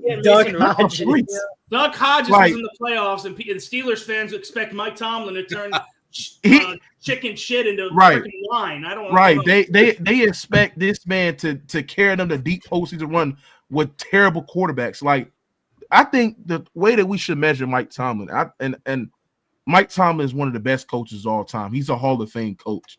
The way that he's consistently producing top 10 defense routinely, elite level defense routinely, is something that's been spectacular. It's been the main reason why they're getting to the postseason well. But to sit there and just measure Mike Tomlin, to sit there and say, okay, he hasn't won any playoff games. I believe he's 0-6, and you know what I'm saying, they haven't gotten far. Look at who the quarterbacks. I mean, he had an aging Big Ben, and then he had nothing but, you know, quarterbacks that just not, you know, been produced or not starting quarterback levels. So I think when y'all sit there and call for Mike Tomlin to get out, bro, this man's one of the winningest coaches in the league. He's got y'all to postseasons. The problem enough is that the Steelers, I do think that there's need to be times where they need to reconsider and just be able to like tank for a quarterback. Because what's the point of consistently making to the postseason when y'all ceiling is just not that high, right? You're not going to get to the division, right? You're not going to get to an AFC championship game when you can literally basically like tank or have a bad season to get a high draft pick to help y'all get quarterbacks. Now, I do think that they've missed on opportunities to be able to get quarterbacks in the past, because when you look at the Steelers, you know, their identity from an organization, their culture is all about winning. I don't think that they want to be in a mode where they just want to tank and you know, miss the playoffs consistently, right? But Steelers fans need to just pipe down. Y'all just ungrateful. Y'all weird. And at the end of the day, y'all not going to win anytime soon. So you're going to keep on crying. They're not going to fire Mike Tomlin.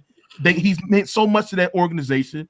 Like, pipe down. Like, oh my gosh. But yeah. But on film, watching on film, oh my God, that Arthur Smith, he needs to go. He's one of the worst. Bro, did y'all see that? Did y'all see the run blocking?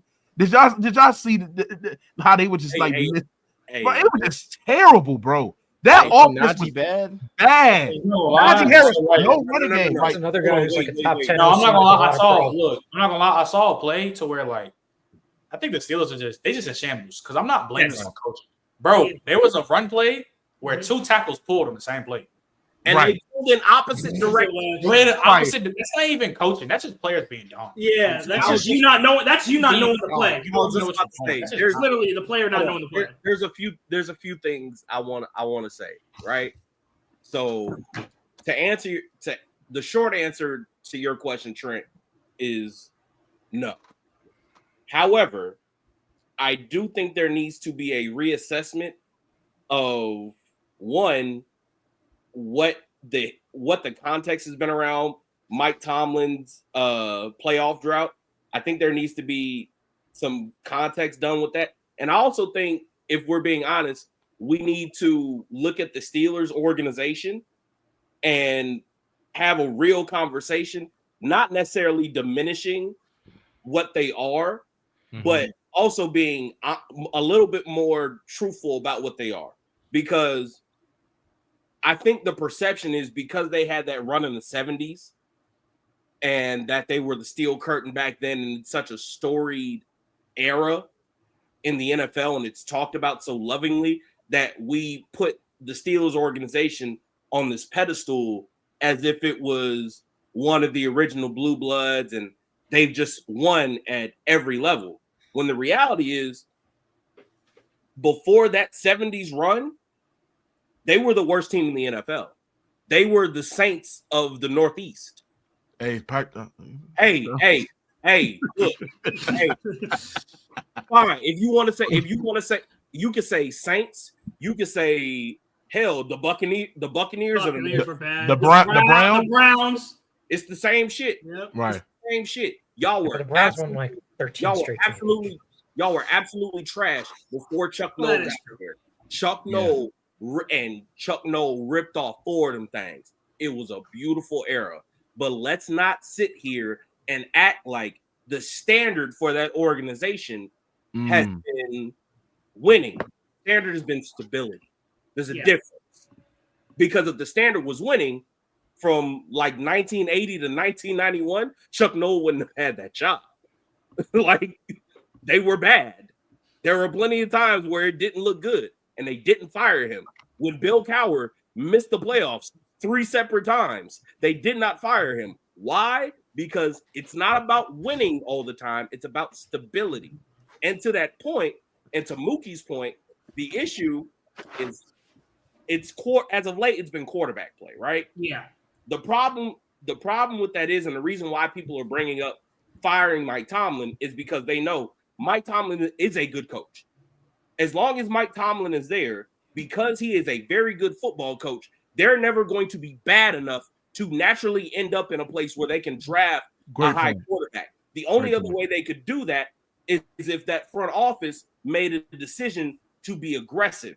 Right. And the bigger issue for the Pittsburgh Steelers is that they have never, regardless of who the head coach was, you can go back and look for like the last 30 some odd years in terms of draft capital, they've never had 2 first-round picks or loaded up and traded up big crazy to go get a quarterback. Like that's never been a thing. That's the issue here. Mm-hmm. Yep. Really I was going to say when it was my turn.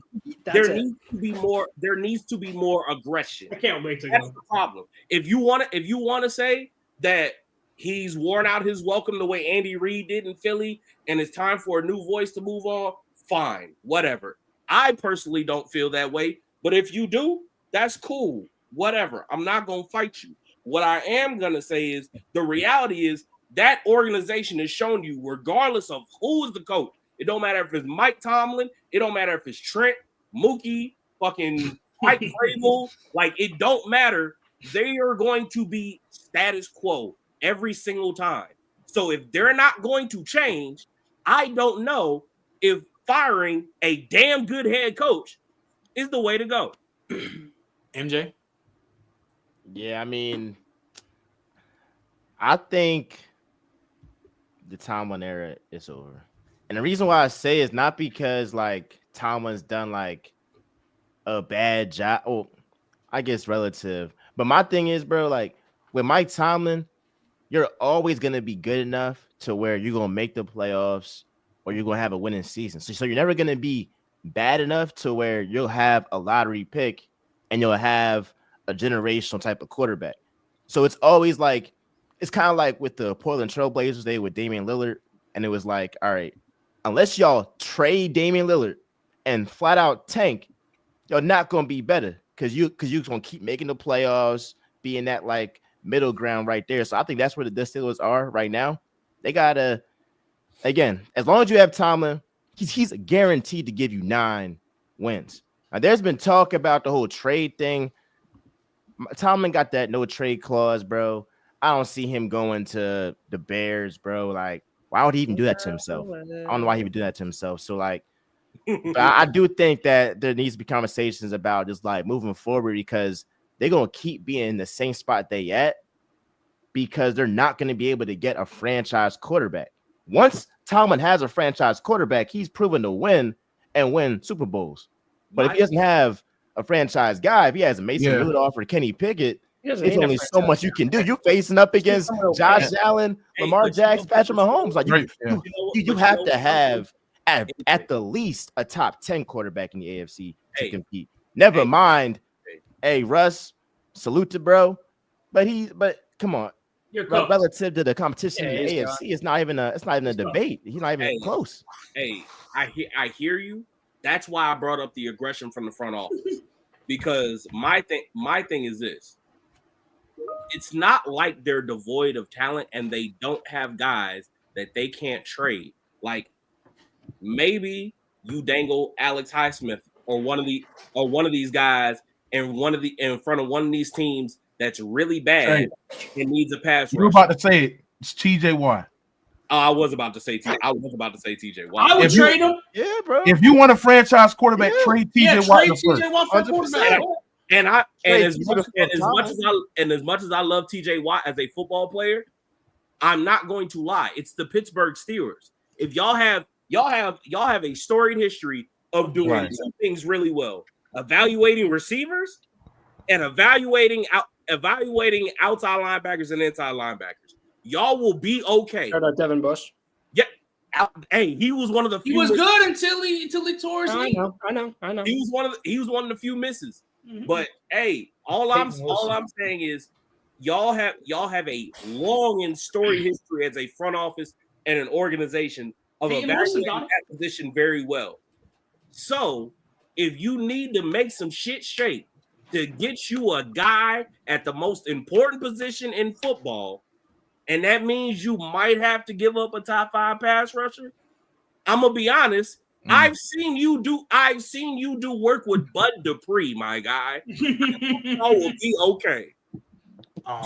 That's a great point. I agree. I get it. That's it. Be aggressive. Donnie? Trey, I'm not gonna lie. I'm kind of upset that you went before me, because basically everything you just said, I was gonna repeat. Listen, Tomlin, and I think Tomlin, we all know Tomlin obviously has say in the front office. Obviously, we all know this. All head coaches do. Omar Cohen, you didn't pick Kenny Pickett because obviously that was Kevin Colbert. You know, he was the guy who was the infamous, like, hey, I wanted to pick the guy who saved the Steelers. How crazy that it didn't happen. So I'm not going to blame you. Just like, dude, the Steelers' history of first-round picks is not good. Look at their last few first-round picks. I can name one hit. It's TJ Watt. Outside of that, I mean, dude, listen to this. Like, hold on. Terrell Edmonds, Kevin Bush. You didn't have the 2020. It was almost 10 years ago, Donnie. You traded for Minka. Okay. Donnie, TJ Watt was drafted, what, 16 or 17? That was 2017. Jesus. That was 9 draft classes ago. 2020, you traded for Minka. Good job. I'm not going to say anything. Good job. Najee Harris, I'm sorry. Najee Harris is a plus relative to position. If you're drafting a running back in the first round, he should be at least a top 10 running back. Najee is not that. Hey, Donnie, if you're a first-round running back, Kenny Pickett, you should get a second contract, and he's not from the Steelers. Yes, exactly. And Kenny Pickett, okay, we can be mad about the Kenny Pickett thing. At least they took a chance on someone, and it worked out terribly. But at least you took a chance. Still a bad pick. Either way, Trent, that's not the point. That's not the point. I get what you're saying. Either way, and then Broderick Jones, I really like Broderick coming out of college. He hasn't lived up to that yet. And then Joy Fatanu, it's early. He didn't show much as a rookie. He didn't play much. He was hurt a lot. But either way, this is a team that has not been hitting on first-round picks almost at all, and they're still consistently winning. Give up future picks. Who cares? Go trade for a guy. Just go do it. Go trade for a dude. You don't have to give up TJ Watt. You don't have to give up Minka, Joey Porter. You don't have to. Give up picks. They don't hit anyway. You want to compete in the AFC? Go get a guy. It's that simple. Donnie, would you trade TJ Watt, 2 first-round draft picks for Justin Herbert? Hell yeah. I mean, that's kind of cool, but that's not happening though. That's not happening. I don't think you should trade for. I don't think. I mean, Trey, you don't think that can happen? I don't think they're going to get up. If that happens, I'll start streaking in Go get someone. Resisting arrest. Like, I'm sorry, and everyone in here is going to get mad. And listen, I don't think he's a first-round pick. But at the Steelers, at what pick do they have? Like pick 23 or something? Pick 22? If they take Jalen Murrow, at least they're taking a chance. At least they're taking a chance on a guy. Let's just take a chance. Let's take a chance. That's all I'm saying.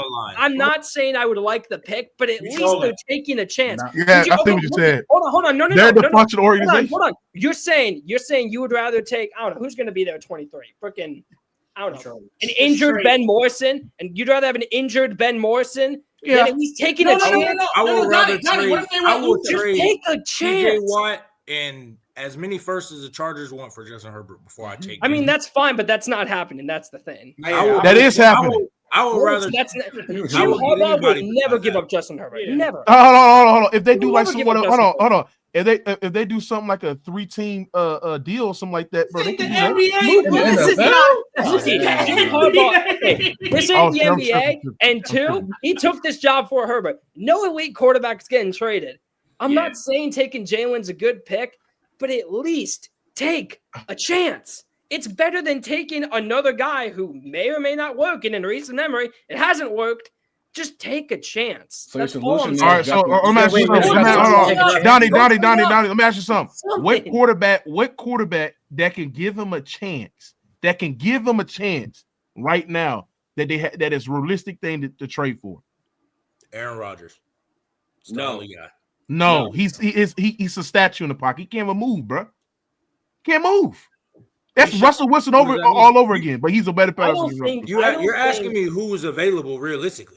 Oh, I got a name. I got another name realistically. Dak? No, Kirk. I say Kirk. So. I'm just naming guys. Sam Darnold. I mean, do you want to see? I was about to say, do you want to sign Sam Darnold? I know it. Sam Darnold and draft. Hold on. I already know it. I already know it. This is who they're gonna get. Kyler Murray. You trade TJ Watt and a couple draft. We're not trading him to Arizona for Kyler because Kyler Murray's already Y'all got first down. I would do it. Yes, bro. Guys, I'm well sourced with my team. Kyler could get traded next. Kyler could get traded next year. He's not getting traded this year. He's not.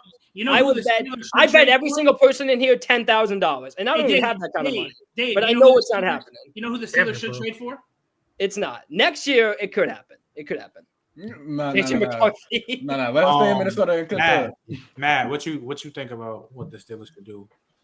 Yeah, so Jackson during the second just round. a disclaimer, Mike Tomlin's not going anywhere because I just want to point this out. Let's just say hypothetically the Steelers do decide to get rid of Tomlin.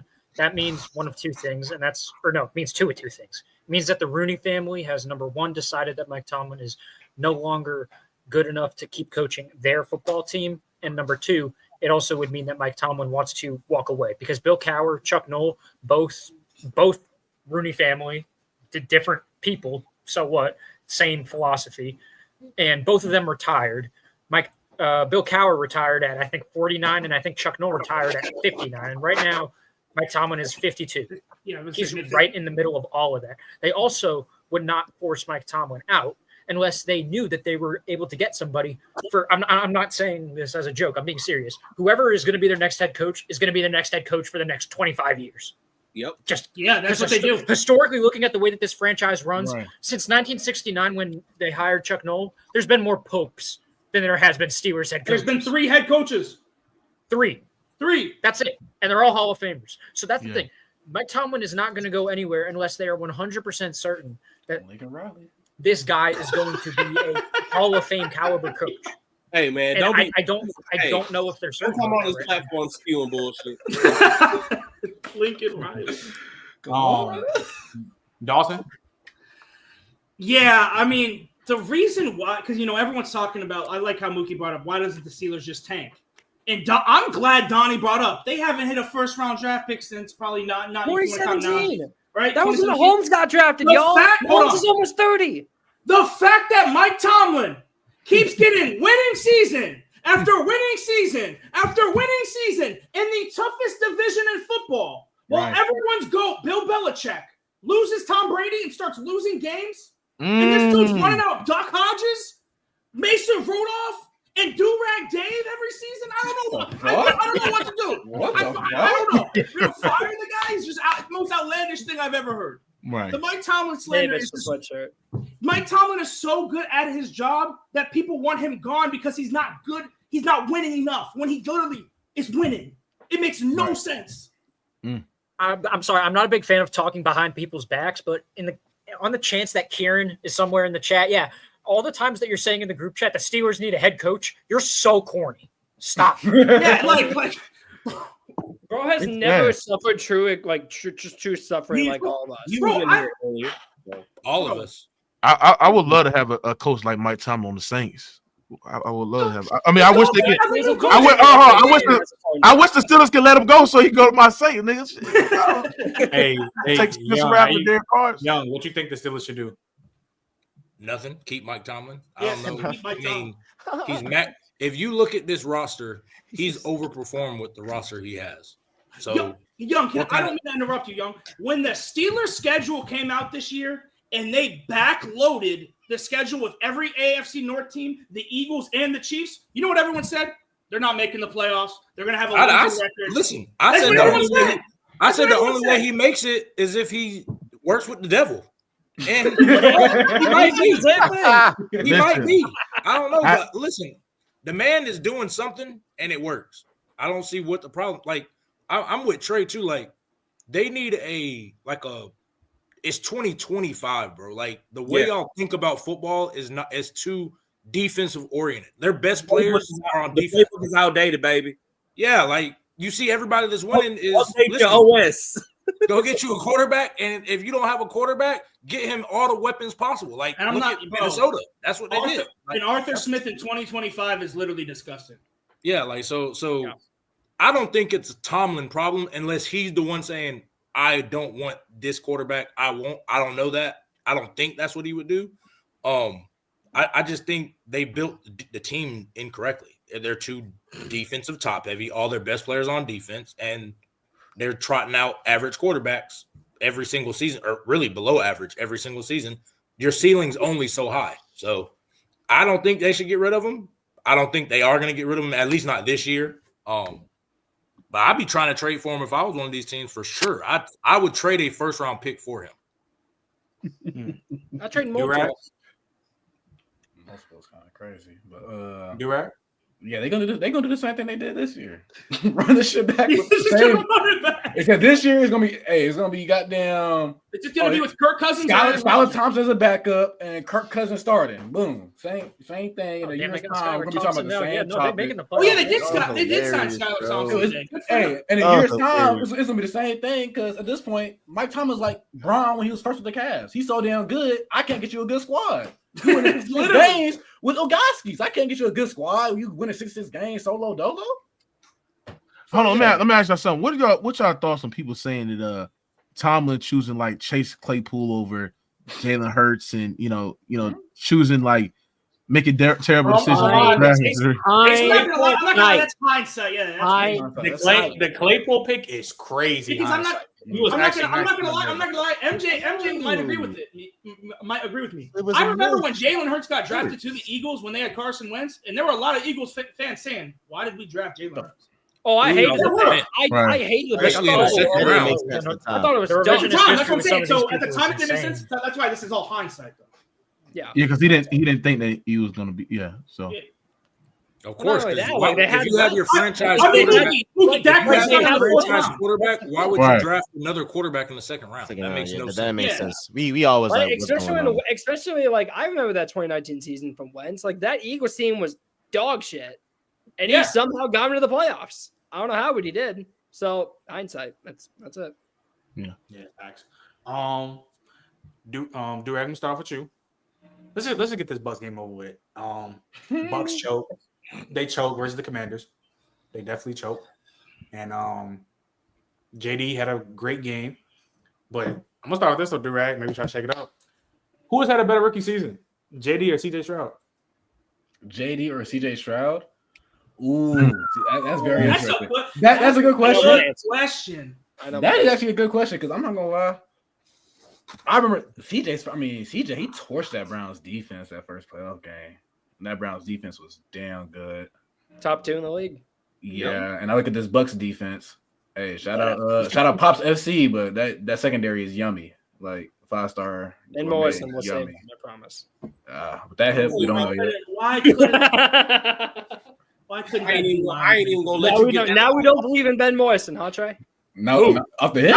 I don't believe in any corner coming off of a hip injury. Yeah, hip. Yeah, you gotta flip your hips at corner, bro. It's like dog. Okay. Yeah. In terms of the better rookie season, honestly, I look at both the rookie seasons very similar. Yeah, like very very similar. That's hard. That's a hard question. Yeah, that's a hard question. Damn.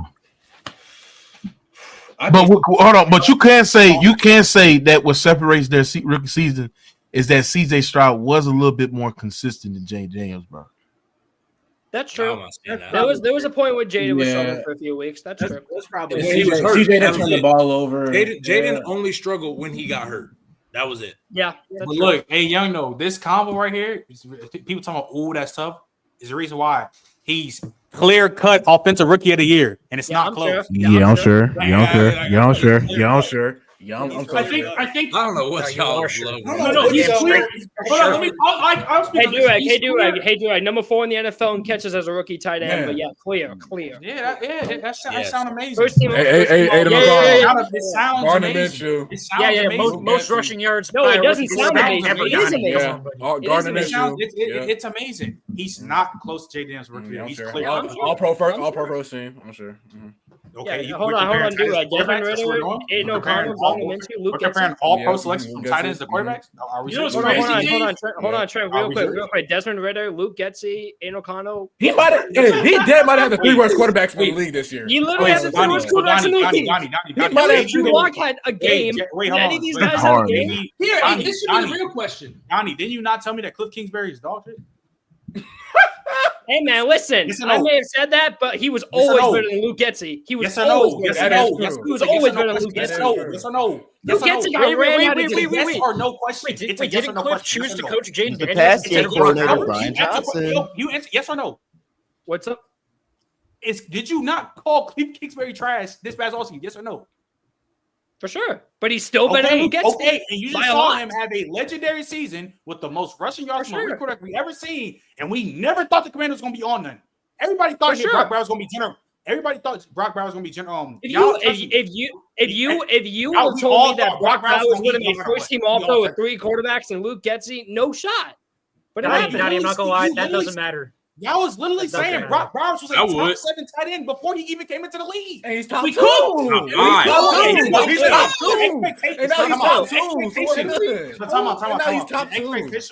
The expectation on Brock coming in was way higher than Jaden Daniels.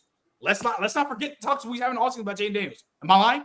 His expectation is really not that much at that point. Why did CJ Stroud win Rookie of the Year last year? So why did Puka didn't get it last year? Because CJ Stroud did it on the Texans and made the playoffs. I'm sorry, but y'all can keep dodging it. Another big reason. Y'all can keep dodging it all you want. Y'all can keep dodging it all you want. Another big reason why he won it. Houston took the division. I'm sorry, but that's a big historically. Okay, that's fine. Historically, the only times that pass catchers win Houston Texans were projected to get the second pick in the draft, and they won the division. He also won Rookie of the Year. He also won Rookie of the Year while missing 2 games late in the season. Late, not early, real late to where Puka could try to catch up, and it was still close. I get it. I do. So why would it be close now with Brock Bowers? Trent. Let me ask you something. Are we saying that Bowers is going to win it? No. Or are we saying Bowers should win it? We're saying Bowers should. We know Jaden's going to win. He should though. He shouldn't win. Yes, he should. Brock Bowers is better. No, he should not. Brock Bowers was better this year. Donnie, who's elevated his team to higher heights this season? This isn't a value award. This is the Rookie of the Year is stated the top. No. The Rookie of the Year award is stated who was the top rookie. The top, not the most valuable, the top rookie on the offensive side of the ball this year was Brock Bowers. It was not Jaden. Jaden was more valuable. He was not a top rookie. The last however many years, any quarterback that has a great rookie season wins. Jan, that's not my point. I know Jaden's going to win it. No. I'm saying you're pointing to the award. I'm saying any quarterback that has had a great rookie season has won the award. Criteria. I know. He's saying that. No. Wait. But on top of that too, historically, when pass catchers it's when it's a down year for quarterbacks. That's a bad criteria. That doesn't mean it's a good thing. That's a bad criteria. Player for player, Brock Bowers is better. He had a better year. Player for player, Bowers is better and has a better season. It matters of 2 things. It's the most valuable position, even though they value that in the Rookie of the Year. I don't care what you I know they do, and that's why Jaden's going to win it. But no, okay. what the award is stated, you're playing the most important position in football. Trent, You're playing Trent, if we're going off what the award is stated, the award is stated the top rookie on the offensive side of the ball. And we know that's not how they vote for it. But if that's how I'm voting for it, because that's how it's stated, my vote would be Brock Bowers. Okay, the top rookie. So you don't think the guy who's been clutch all season, carrying what? a team that we had no clue was going to get to the point where they are? You just don't think he's better than the tight end. Matt, if you would have told me that Brock Bowers would get first team All-Pro, break the rookie record for catches with Gardner Minshew, Aiden O'Connell, Desmond Ridder, and Luke Getsy, I'm not saying that's happening either. Yeah, but Donnie, he hasn't separated himself. Listen, Jaden Daniels work here. What Jaden Daniels doing is nothing but his story. He has separated himself for other rookie quarterbacks. Donnie. Hold on. Donnie, it's easy to be considered the best rookie tight end because your competition is not that big. Jaden Daniels,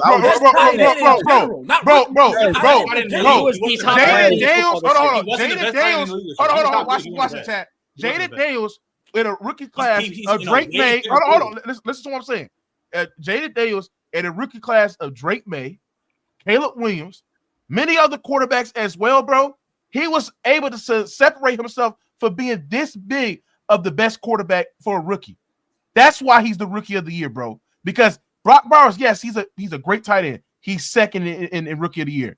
But bro, your tight end class is weak. It's like, yes, it's easy to be to be the best tight end for a rookie when you get a best quarterback with Caleb Williams, all these other quarterbacks. Time out. I want to say this. Do-Ag. Let me go. Dumb shit is that? If y'all were saying, if you guys are the ones saying Jaden's rookie year was because one, it's what they vote for. It's a quarterback award. He's been more valuable to his team. Why is Brock Bowers over Bo Nix when Bo Nix also made the playoffs and had a great rookie year? Why is Bo Nix over Brock? I don't think Bo Nix is the reason that the Broncos were good. He's not. I think their defense. It's because the defense and offensive last year their defense was garbage to elite. And to be honest, I think I have told y'all Russell Wilson is garbage. I don't know how many times I gotta keep telling you. The man is garbage, especially a Sean Payton offense, which everything that Sean Payton asked for, Russell Wilson does not do. Bo Nix, I don't even think he's that good, but at least he'll do what Sean Payton is saying, which is why you get what they're going to get. But I also don't think their ceiling is going to get any higher because I don't think Bo Nix's ceiling's that high. If that makes sense. I agree. I mean, Donnie, if you're using this logic about what Bowers has done for his position compared to what Daniels has done for his position, completely ignoring positional value, you should have Dominic Puny in the running for this award. You should. Yes, you should. Yes, you should. Just like Tristan Wirfs should have been in the discussion back in 2021. Tristan Wirfs had a damn. Yeah, Tristan Wirfs should have been in the discussion, but he wasn't. You see what he did? Yo, Joe Alt did have a good point. Joe Alt should be in the discussion. Give the trenches more love. Hell yeah. Y'all, this is the difference. You guys are voting off what the voters get, and I completely get that. What me and Durag are going off, we're going off what the actual award says. The definition is online. That's what the award is stated. The top rookie. What does top rookie? The top rookie. Donnie, what is top rookie based off of what? Donnie. This ain't Donnie. What up, bro? The top rookie based off of what? Based off the fact that he won. Hold on. Let me speak to Lil D right quick. Lil D, what I'm saying is this, right? Lil D. Let me speak to Little D. What I'm saying is this, right? You gotta understand. You say that you judging off the award, how is it like named? The MVP award is the most valuable award. That'll mean they're MVP and offensive player of the year are not the same thing. But I'm saying in the way that they judge it, it's not going to be the same thing on how it's actually named, though. That's my point to sit there and say. Just because it says the most valuable player, that'll mean they don't give it to the most valuable player. That's because they said it. No, they don't. No, they don't. Stop it. They usually don't. They don't. Because you have some running backs and wide receivers are more valuable to the team. Defensive players. Yeah, my point is sitting there and saying this is that what we seen what Jaden Daniels doing in a class where a lot of people didn't predict this guy to be the rookie of the year. A lot of people didn't even predict he was going to be the second best quarterback. Who they were talking about, Chad? They were talking about Drake May and Caleb Williams. And a draft class with Drake May, Caleb Williams, Bo Nix, all these other quarterbacks, he was still able to stand out, be the best quarterback in the season. Brock Bowers did not go against these type of caliber of tight ends, bro. He didn't. That doesn't. Okay, that does not matter. Donnie and Durag. Why does that matter? Add on to that. Why does that matter? Go ahead. MJ, go ahead. MJ. No, because hold up. I would even add on to that, bro. Javion Sanders. I don't care what Javion Sanders did. 1 second. I would even add on to that, bro. Jalen Daniels competition too. You can compare what he's done with his pieces compared to the elite quarterbacks in the league. Like, I'm not saying he's on the Lamar, Burrow, Mahomes level, but you can say relative to what he's had to work with, forget his rookie class. He's competing with the Derrick Halls, with the Donnie, you're gonna break the in the league. I'm not gonna lie, y'all gonna blow. MJ. Y'all are gonna blow up. Look, y'all are gonna blow up because obviously what you're saying can apply to Brock Bowers. That shit definitely applies to Brock Bowers. Like you got Mark Andrews, Andrews, it is level, gang. I don't give a fuck about the pool. You don't got it. Player pool was better. That's dumb as fuck. Why do we care about the player pool? Brock Bowers did not have a better season than Jaden Daniels. He didn't. I don't give a fuck about who the fuck is Javion Okay, so question. If we're really going off that, if we're going off that, Brock Bowers had a better rookie year than guys like Kyle Pitts and Sam Laporta, and by far worse situations, and they're not even comparable. Okay, so not comparable. That team, way more weapons, so it's more than I'm confused. Wait, Durag, how can you not care about the positional value? Nick, I'm looking at player for player. Who was the better player? So Durag, based off of that logic, do you think Justin Jefferson should have won Rookie of the Year over Justin Herbert? Yes, he should have. No, he shouldn't. Talking about no, he should not. Why? Tell me why. I don't remember. Donnie, tell me why. Yeah. Tell me why. Jefferson went for like 1,400 yards that year. He set the record. Before. Why is Jettas better than Justin Herbert rookie season? Right. Because he dominated his position at a high level, and he was the top rookie. Justin Herbert was breaking records. Donnie, it should have been Tristan Wirfs. I think that one is. Hold on. Hold on. I want to say that one. I do want to say real quick. That one was closer though, because what Herbert did. It wasn't close. That offensive line. It wasn't close. With that offensive line, considering like PFF graded the Chargers offensive line is the worst in football. That's why I think it's closer. Is the Commander situation like something good? I mean, it's not bad. They do got to. She ain't nothing either, bro. Are you serious? The offensive line is not performing every expectation. What are we talking about? Okay, so hold on. So the offensive line hasn't outperformed. Terrible, Donnie.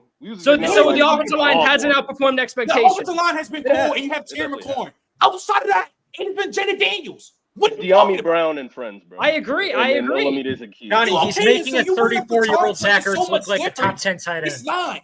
And 34-year-old Zach Ertz, like, hey, we're not gonna give any. You're trying to make it seem like that race is closer to what it is. It's the same thing. It just ain't close.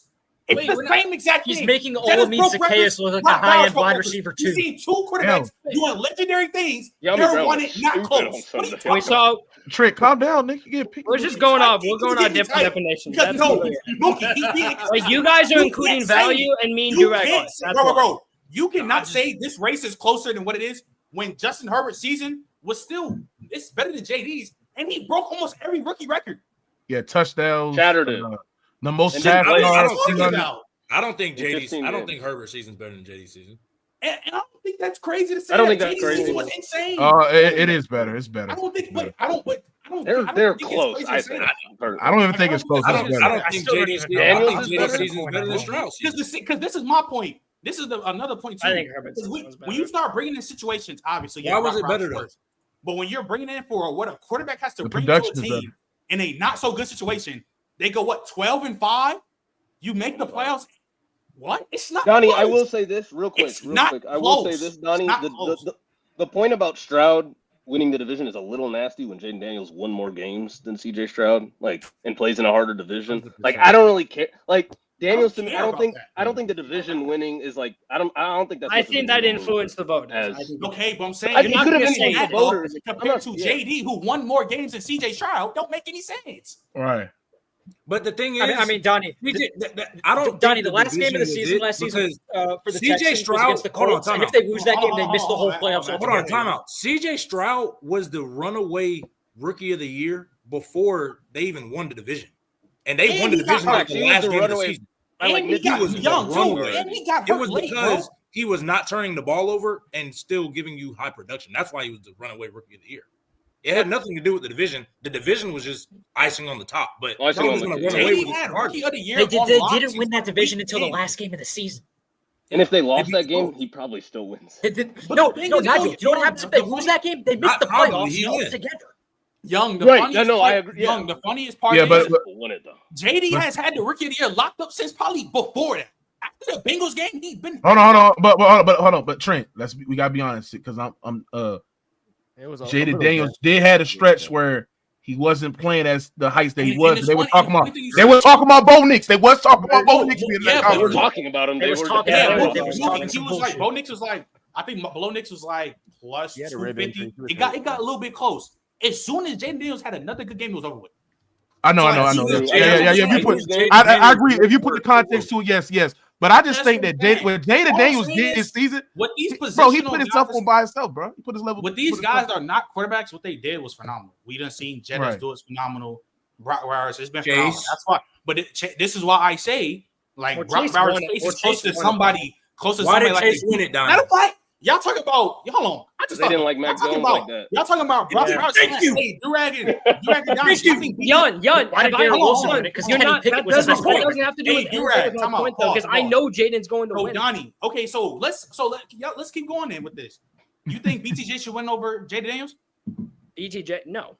No, I don't think he had nearly. He didn't have the historic. Oh, he did not have as good a season as Bow because he didn't have as good a season. Y'all are being nasty right now. Had a legendary rookie season. Y'all are being nasty. Had a better one. No, y'all are being nasty because y'all are really stat watching because his impact was just as much impact as Brock Bowers. It's just as much. And he played with Matt Jones, Trevor Lawrence, who played bad all season. And both of them are still better than what he had to do. That's one of the best. What we just see from Brian Thomas Jr. is easily one of the best rookie seasons we ever seen from wide receiver. Easily. It literally I'm saying what we saw Brock Bowers one of the best seasons we see for a tight end, barring a rookie status. Just tight ends in general. That's the difference. So now that was just 5 catches away from breaking the all-time record for catches in a season by a tight end. Period.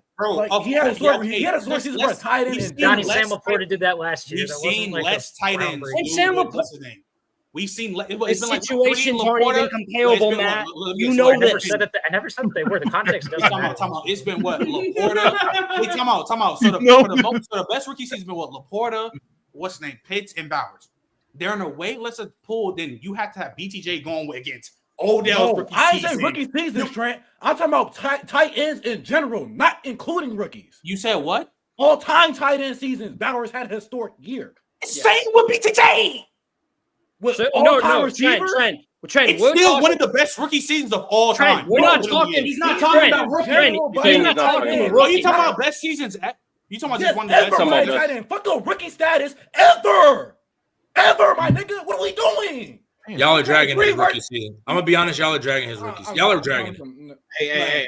It was great. It was not. This was not an all-time tight end season ever. Y'all are dragging. That's what you're trying to do. Y'all are putting circumstance on everything. You think Malik Neighbors' circumstance isn't great? You don't think he broke the reception? I mean, if we're talking about breaking the rookie reception record, Malik Neighbors had that for like 2 hours. The quarterbacks Brock Bowers had was undoubtedly worse, and he had worse play calling. Really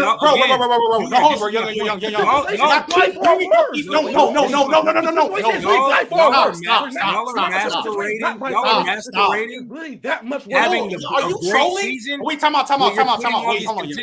He's trolling. No. Brock Bowers might have the 3 worst quarterbacks he's on the trolling this year. No, time out. That's how bad those 3 Dave is trolling. Dave is dead ass trolling because you bringing up these quarterbacks. Malik Neighbors played with Tommy DeVito. He played. Y'all all think Daniel Jones is dirt. I mean, he played with Drew Lock. You want to bring up BTJ? He put Trevor Lawrence was bad. I'm gonna give Mac Jones. And Brock Bowers situation was bad. And Nigel was Mac Jones was worse. I'm sorry, you're not telling me it was. They all played. Everybody was Mac bad. Jones has been by far the best quarterback. Hold on. Do-Rag. Hold on. Anything, bro. Three worst quarterbacks. It doesn't say anything. Do just said, bro. Brock Bowers has the worst. I got fired 8 weeks in. That doesn't mean We all agree. Hold on. We all agree that Brock Bowers. It's garbage versus horseshit. Horseshit play calling. We all agree Brock Bowers' situation is the worst. We agree. But the Giants situation might be what, 1 or 2 30th out of 32? It's close for sure. It's close. Jaguars. The Jaguars might be what? 20, right there. Yeah. 29. I mean, Drake May really does have the worst situation out of all. The difference is not as big as y'all are trying to make it. That's what I'm trying to say. All horrible situations. I had the worst play call fucking league call. They're all horrible. Like, what are you talking about? Like, we about to bring up situations. I think comparing with players who had all terrible situations. I think by far had the worst situation. Are you bro? I think it's by far. It was really Drake, man. I think comparing Dougie Payton. Matt, you mean it was Joe Miller? All I'm saying is I think comparing Dougie Payton with that actually, yeah, I'm gonna say that. Let me ask you something. All the backups played week 17, right? Like we talk about the Jaguars with no Evan Ingram. Did Christian Kirk even play Christian this year? Kirk. No, he played half the year. Christian Kirk has been bad since like Trey Tucker, Alexander Madison, Dave Davis. Dave Davis. Trey Tucker. That's what we doing. Oh, Dave Davis is the best weapon these guys ever had. No, everyone chill out. Hey, I got a serious question. Matt Jones been the best quarterback out before. Hold on. Serious question. Who's better, Gabe Davis or Trey Tucker? Bro, be so fucking serious. Like, we're not doing this. We're not doing this. All right. We've gone way too far off the rail. I'm going to completely divert whatever that conversation was. I'm leaving it where it is. I'm going back to the game. I gotta get some shit off before we get out of here.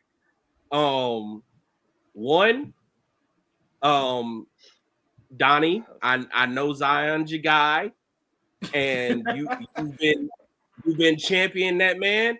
And to your credit, he's had some good games. Yes. However, that man is a number 2 masquerading as a number 1. I agree. He ain't. I've agreed with this. He ain't that damn good. No, I agree. Again, Jamel Dean. Yams. I'm sure you are a wonderful person. Never met you. Like, hey, I brought up this dude's name so many times. I am pretty sure the next time I do end up at the Bucs facility, somebody gonna say something to me, and I will be okay with it at this point because I ain't said nothing crazy. It's just, dog, watching you play football is frustrating as hell because it's not like you avoid a talent. Like, he's definitely not. It's not like you can't run, but for some reason, dog, they drafted you because you can run and you can turn and just run with guys in man coverage. And for whatever reason, you just want to hold on to everybody. You just want to show so many niggas love that you just want to be one of the other niggas at the line of scrimmage. Like, bro, hey, this is not 1989. After 5 yards, you got to let that nigga go, dog. Like, I thought you were talking about Sauce for a second. Huh? It's just that simple. Hey, you can say whatever you want about Sauce. If I leave Sauce in off coverage, I'm okay. Yeah, you can do that. If I leave Jamel Dean in off coverage, y'all know Jamel Dean got an extension. I don't know how. That's Jamel Dean's probably just still scared of COVID, so just like Look, all I'm saying is this: that secondary has been beat to the 9th circle of hell all year. When y'all asked me the last time I was on the show, like, hey, how do you feel about this game? I told y'all, I don't feel too great. And there was 2 reasons why. One, the secondary and the guys that were missing, and the fact that even when they're at full strength, they're not that great. They're cool, They're not great. My second reason, Baker Mayfield. I love you. You got the heart of a fucking lion, dog. But watching you play football is the most stressful shit on earth. It is absolutely fucking mind-boggling how many plays this dude is involved in they just make you want to bang your head against a wall. Like, even this last game, he didn't necessarily do anything crazy. Yeah, he did. When he trucked Bobby Wagner, that was crazy. Oh, I mean, okay. Well, when I say crazy, I mean Baker will have at least 2 or 3 throws a game where you're like, dog, why you do that? Oh yeah. Like, this game, he didn't do that. But there was a pivotal point. We get the ball back. We're backed up in our own territory after stopping them on 4th down. Dog, we've only had so many possessions. This ball is at a premium. You gotta hold on to it. And what did you do? You fumbled the exchange on a jet sweep that we have hit time and time again all damn season. Dog, we spammed that shit against the Saints like we was playing Madden. Like, we've been running this. This is routine. It's always something with dude. It's always something. And it's like, that's why I said when it comes down to the playoffs, do you trust this guy? I said no. And it's not because he's a bad quarterback. He's a good quarterback. And he's fucking entertaining. But it's always some wild shit one way or the other going on with dude. I can't predict what the hell gonna go on. Like, I can't even say Baker had a bad game because he didn't. But that one little fuck up on the exchange is basically the reason we lost the game. Because the reality is, the way we was moving the ball, the way we was running it in the second half, after that 4th down, we stopped them on 4th down. If we just get to running the ball like we had the last 3 drives, the game's over with. We up by like 12 or 13 points. We win the game. Cool. It's over with. Instead, we lost the OCD bot. We lost the OCD bot. And Jaden Daniels. Okay. Yeah, that was crazy. That's not. I mean, he's not wrong. He's not wrong. That's crazy. He cooked. I can't remember Buddy's name. That's why I called him. Zane Gonzalez. Zane Gonzalez. My fault. But, like, that's like that entire thing is just that sums up the Buck season. That's the Buck season in one game. It's, hey, this was entertaining as hell. You had some high moments, and hey, thought they was gonna pull it out, and then something crazy happened, and it's like, damn, well, that's over. Like, all right, let me read these super chats before we get to the next game, bro. Shout out Angie again. Shout out Ladarius McCatches. He the future. That's crazy. Ladarius. I'm gonna go one by one. Mookie, who your MVP? We know who to just say it though. Joe Burrow. Trey, who your MVP? Lamar Jackson. MJ, who your MVP? Josh Allen. Donnie, who your MVP? Flip a coin, Lamar, Josh. I don't care, but I'll pick Josh. Matt, who your MVP? Lamar Jackson. Dawson. Lamar Jackson. Durag. Josh Allen. Fake quote. Nigel. Fake quote. Lamar Jackson. You know it's Lamar too. Shit, funny as hell. Yeah, he's the better. He had the better season, but valuable. We're not doing this. Next game. I don't know. We might next game. Hey. We bringing up Mac Jones for situation. We might as well start bringing up Tylen Wallace and shit like that, right? Who? Exactly. We bring up Rashad Bateman. Let's bring them guys. Oh yeah. Because you know, injured Keon Coleman. Stop. We're not going to go. No, please. Those guys. I'm not gonna lie, bro. I'm not gonna lie. The fact that you dad brought up Mac Jones being the best out of the quarterbacks, you just want to kick him out, bro. Bro, it's the truth. It's quite literally What? Inconsequential. Let's keep it going. Let's keep it going. It's the truth. That's how sickening that shit is. It is. Next game. We got 2 more games to go, and then gotta get the part 3 of the victory lap. Start with you and MJ. You and Trey got the last victory laps because y'all been preaching about the Sam Darnold this, Sam Darnold that. And look what happened. So MJ, I'm gonna start off with you, bro. I mean, do you think the Rams before you can get on your Sam Darnold victory lap, and then the real question is, do the Rams have a chance versus Philly? For sure. So I ain't gonna harp too much on Sam Darnold, but got a lot of flack, got a lot of hate. I feel like people like you being too mean. I'm just trying to keep it real, bro. Trying to keep it real. Sam Darnold, bro, like the 2 biggest games of the year, he played his worst games of the year. It's not a coincidence. Now, I will say, though, like the Lions game, he was much worse than the Rams game. I think the Rams game, he wasn't the solution at all. And he held on to the ball way too long. But that offensive line just flat out it got outclassed for sure.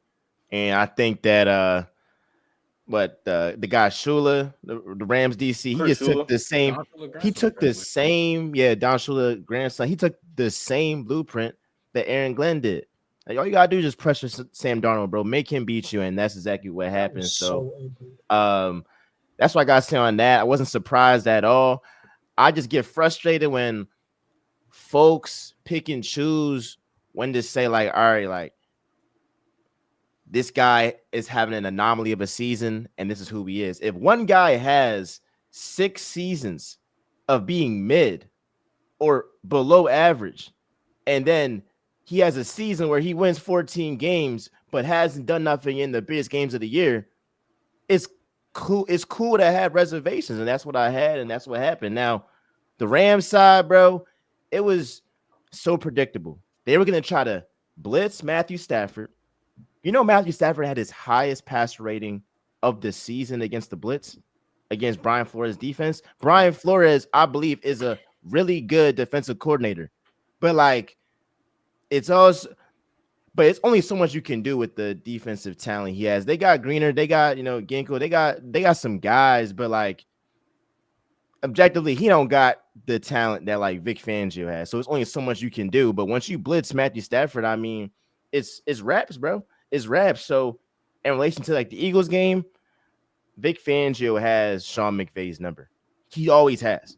And Sean McVay and Kyle Shanahan said, like, the hardest guy to game plan for is Vic Fangio. We saw in 2018, Vic Fangio laid the blueprint in Chicago when the Bears won 16-5 against that, amazing Rams offense. And Bill Belichick saw that game and said, I'm going to implement those same defensive schemes. And we saw this man go ahead and win the Super Bowl 13-3. And so I know Vic Fangio has Sean McVay's number. I know the Eagles offensive line will play miles better than the Vikings offensive line, who gave up 9 sacks. 9 sacks is crazy. That will not happen in Philly. And ultimately, all you got to do is pressure Stafford with 4, and y'all good. So hold on. When do they face off with each other? Sunday. No, I said when the Vic Fangio and Sean McVay went off with each other on the playoffs. That was might have been like December 2018. Like it was 2018. So it's like, multiple years ago. So Jared Goff. Different. Jared Goff, he got Matthew Stafford. But you talking about like he's about to coach circles around Vic Fangio. Vic Fangio has had his number historically. Yeah, but yes, it is true. It's a different personnel, though. He's always been better. But I know different schemes, different personnels. You got a different quarterback. You got Puka. You got Cooper Kupp. Guys are really great against man-to-zone coverage, right? And you got a running back in Karen Williams, who's really good between the tackles as well.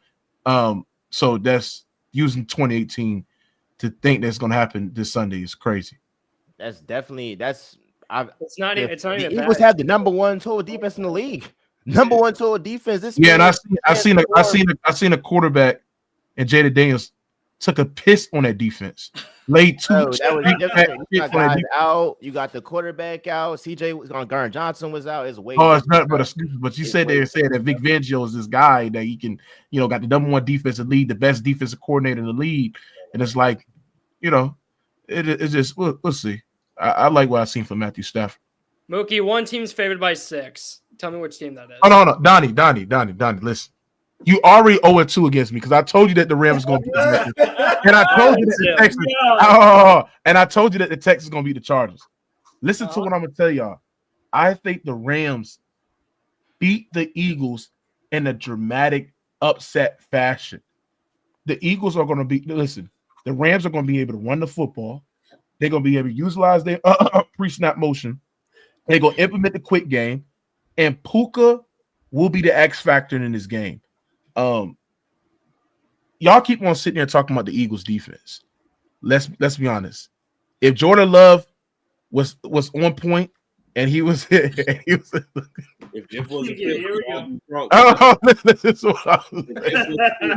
because he's taking his head, bro. That game was close, brother. And it's not like the Packers. Like they started. Hear what I'm saying. I seen Josh Jacobs run through that defense and be able to exploit gaps throughout that defense between the tackles, right? I can see the same thing implemented between Kyren Williams. I think Kyren Williams. You think Kyren Williams on the level of Josh Jacobs as a runner? No, that's not what I'm saying. It's not what I'm saying, Trent. You always want to ask these questions. What I'm saying is that I think that Kyren Williams can be able to run through that defense against the Philadelphia Eagles defense, which can open up passing situation, play action situation for the Los Angeles Rams.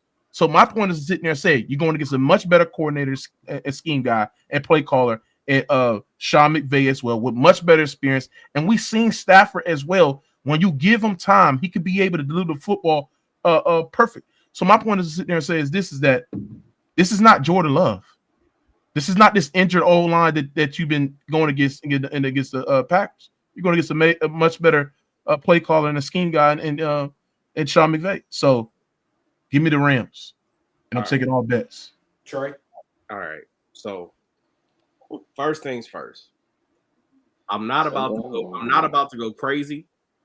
I'm not about to do too much about Sam Darnold. If for no other reason is I know what I saw. I'm not stupid. The only reason why I've been arguing with anybody this year about Sam Darnold is because y'all and the internet at large, like the Twitter sphere or whatever you want to call it, social media loves trying to gaslight people into believing, hey, this guy's good. No. Again, not to be that guy, but the reality is I work in football for a living. All I do is sit there and watch tape. That is literally my job. I have watched Sam Darnold from the moment he was a starter at USC to this last game. The same Sam Darnold that I saw in the past 3 stops is the same Sam Darnold that was playing for the Vikings. The only difference is the Vikings are a better team than any other place he has ever played. So yes, when you put him in a better situation, of course it's going to look better. Because the reality is he's not devoid of talent. He was drafted that high for a reason. He's not some super scrub. Like, there's a reason why people believed in him. He does some things that make you be like, hey, this guy could be pretty damn good. But as you saw last night, he also does some things where you're just like, dog, did you really just run? Did you just run into a defensive lineman? Like, just like I was talking about Jamel Dean. Jamel Dean want to show love to niggas all the time. Sam Darnold, I don't know if he had a rough childhood growing up or something, but it seemed like he ain't get enough love because he'll get in the middle of a football game and just be like, damn, nigga, I need a hug right now. Oh, let me go run into Jared first. But he said he was seeing ghosts on the field. What do you mean by that? Like, Damn the see and go shit, because I knew what he meant. Like everybody makes fun of him for that, but real shit, when you play the New England Patriots, especially at that point in time, yeah, it's a lot of people that was seeing go. Right? They just ain't saying why they ain't saying why they was mic'd up. That was the only difference. But I'm seeing ghosts. That at the press conference, I thought. Woo! But he really just he'll do some inexplicably stupid things during the course of a game. He's always been this guy, and because he had a better stat line this year, because he's playing with better weapons, people are trying to tell me, "Oh, he's good now." No, the team's just better. Why can't y'all separate the two? Just because he has a better year with the best receiver in football and a fucking plethora of weapons around him, that was an uncharacteristically. Ooh, that should just whoop my ass. Okay, let me use another word. That was an uncommon performance from that line, because Darrisaw and Brian O'Neill and those guys, their tackles are very good. They're usually very good. Mm-hmm.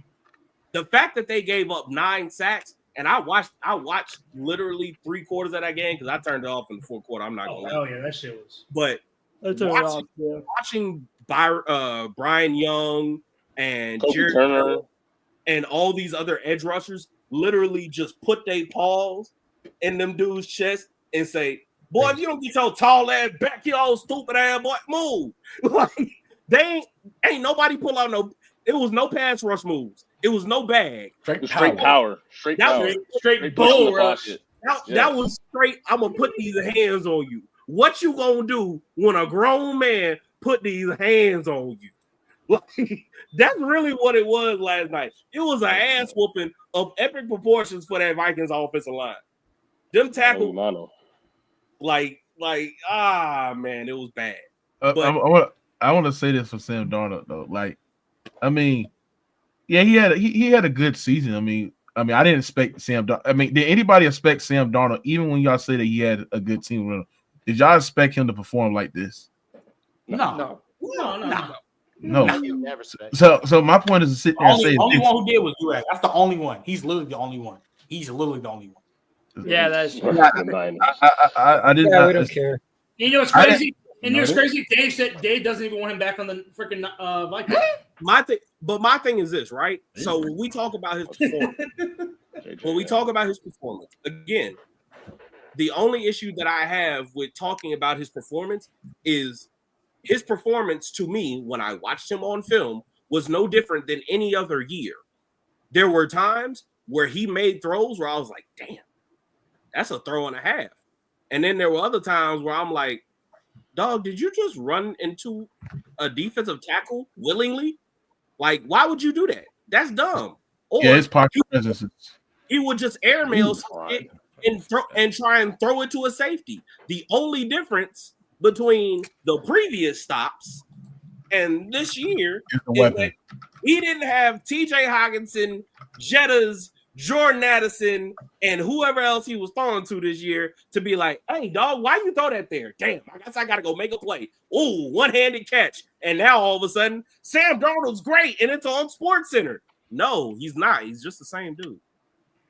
Yeah, that's why I say, like, he's not a game changer at the quarterback position. He's not one of those tier guys. But, like, losing $150 million in the last 2 weeks is crazy because 2 of those playoff games were high playoff games. Hey, I ain't gonna cap. And to be able not to perform like that is just that much money. He was going. If y'all telling me if Sam Darnold performed like that, they would have gave him that bag, bro. He lost. So I'm not gonna lie. I'm not gonna lie. He lost $25 million a year. Probably. Yeah, that's probably fair. Yeah, Bro, that's gonna like affect. I told you guys before. He's either getting the Geno or he's getting the Daniel Jones deal. He's getting one or the other. Like, I still believe he's getting that deal. Probably Baker. Yeah, I was gonna say, what a Baker. I think someone's gonna play it. I don't know who. They're gonna franchise tag Sam Darnold No, or they don't gonna just do let that, him walk 'cause away? Mookie, You don't gotta. do that, 'cause then you paying him top 5 money for one season. You don't think somebody is good? Hold on. But my point is to sit there and say is that they cannot afford, and this is the best thing that happened for the Vikings. And Viking fans are emotional and crying and shit like that. But it's the best thing that ever happened to y'all, because now you ain't gonna have to stunt the growth of JJ McCarthy. JJ McCarthy is now going to be brought into the quarterback position. He's going now to grow. He sat behind the year, understand what they like to do, what they like to execute as well. So now JJ McCarthy is going to be in a situation where he is going to be the franchise guy, right? Let me ask y'all something, because I know it's different. Is this considered JJ McCarthy's rookie year or yes? Yes. When he started, Okay. Dude, his entire leg was destroyed. Right. So, because usually in the NBA they be like that if you ain't. They don't do that in NFL. No. So you're asking if he's wasn't the his best leg destroyed? Like, didn't that shit happen in like the preseason or It something? was MCL tear. It wasn't like it happened in training camp. No, it happened. No, I know it wasn't training camp. It happened in training camp. He played some preseason in real life. He played some preseason games. I know. So look, Donnie, what's your thoughts about this game, man? I mean, Trey covered it well. Like when Brian O'Neill and Cam Robinson are allowing 22 pressures and 4 sacks, and Brian O'Neill also played 20 less snaps. Yeah, it's not looking good for them. And listen, Darnold played bad. What's up? Wait, that just clicked in my head. I'm so, for whatever reason, I thought Darrishaw was out there. No, it was ACL. Darrisaw has been out there. He was hurt. Yeah. You think Darrisaw would allow that? Darrisaw got hurt in the last round. Darrisaw is way too good to allow that to happen. Darrisaw is way too good to allow that. O'Neal was out there. It was Cam Robinson. Oh God, Cam Robinson. Hey, I'm not gonna lie. As somebody who lives in an area where they get Jags fans on Cam Robinson, bro. Jags games on TV. Yeah, that look about right for Cam Robinson.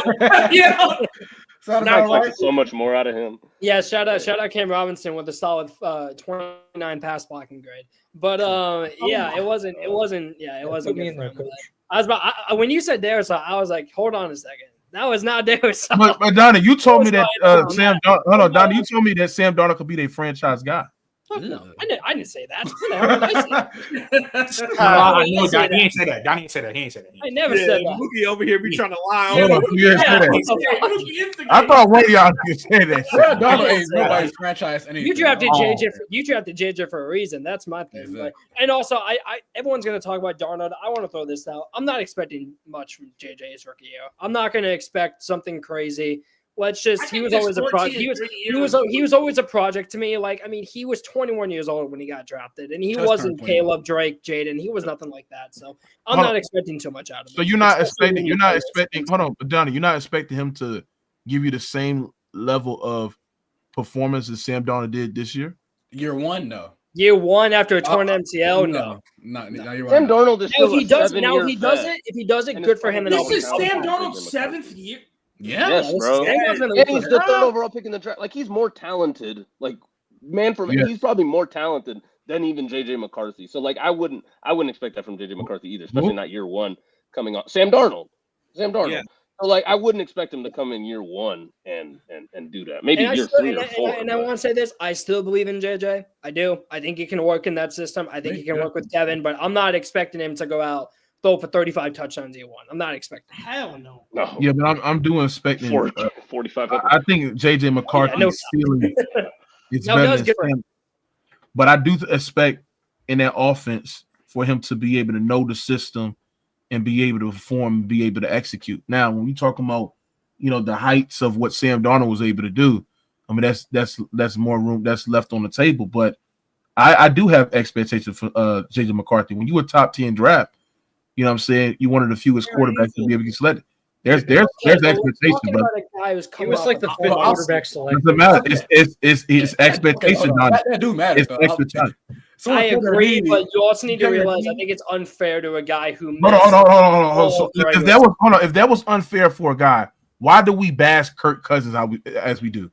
Is he not coming off a torn Achilles Mookie, Kirk Cousins has been in the league. Kirk Cousins has been in the league since 2012. It doesn't matter. Hold on. When Kirk Cousins left, hold on. When Kirk Cousins left the game, he was considered a top 10 quarterback in the league. Y'all didn't sit there and gave Kirk Cousins sit there and say, "Oh, he is coming off an injury. You got to give him some time to be able to get his mobility up." I didn't give Kirk Cousins the benefit of the doubt. Mookie, it's different because JJ's a rookie who hasn't played a single snap. He hasn't played one snap. He has no experience. But my point is, the learning curve is already going to be there. It's going to be heightened because of the knee injury. I understand that, Durant, but my point is to sit there and say is that Kirk Cousins is a veteran quarterback. Kirk Cousins was a top 10 quarterback before he came back.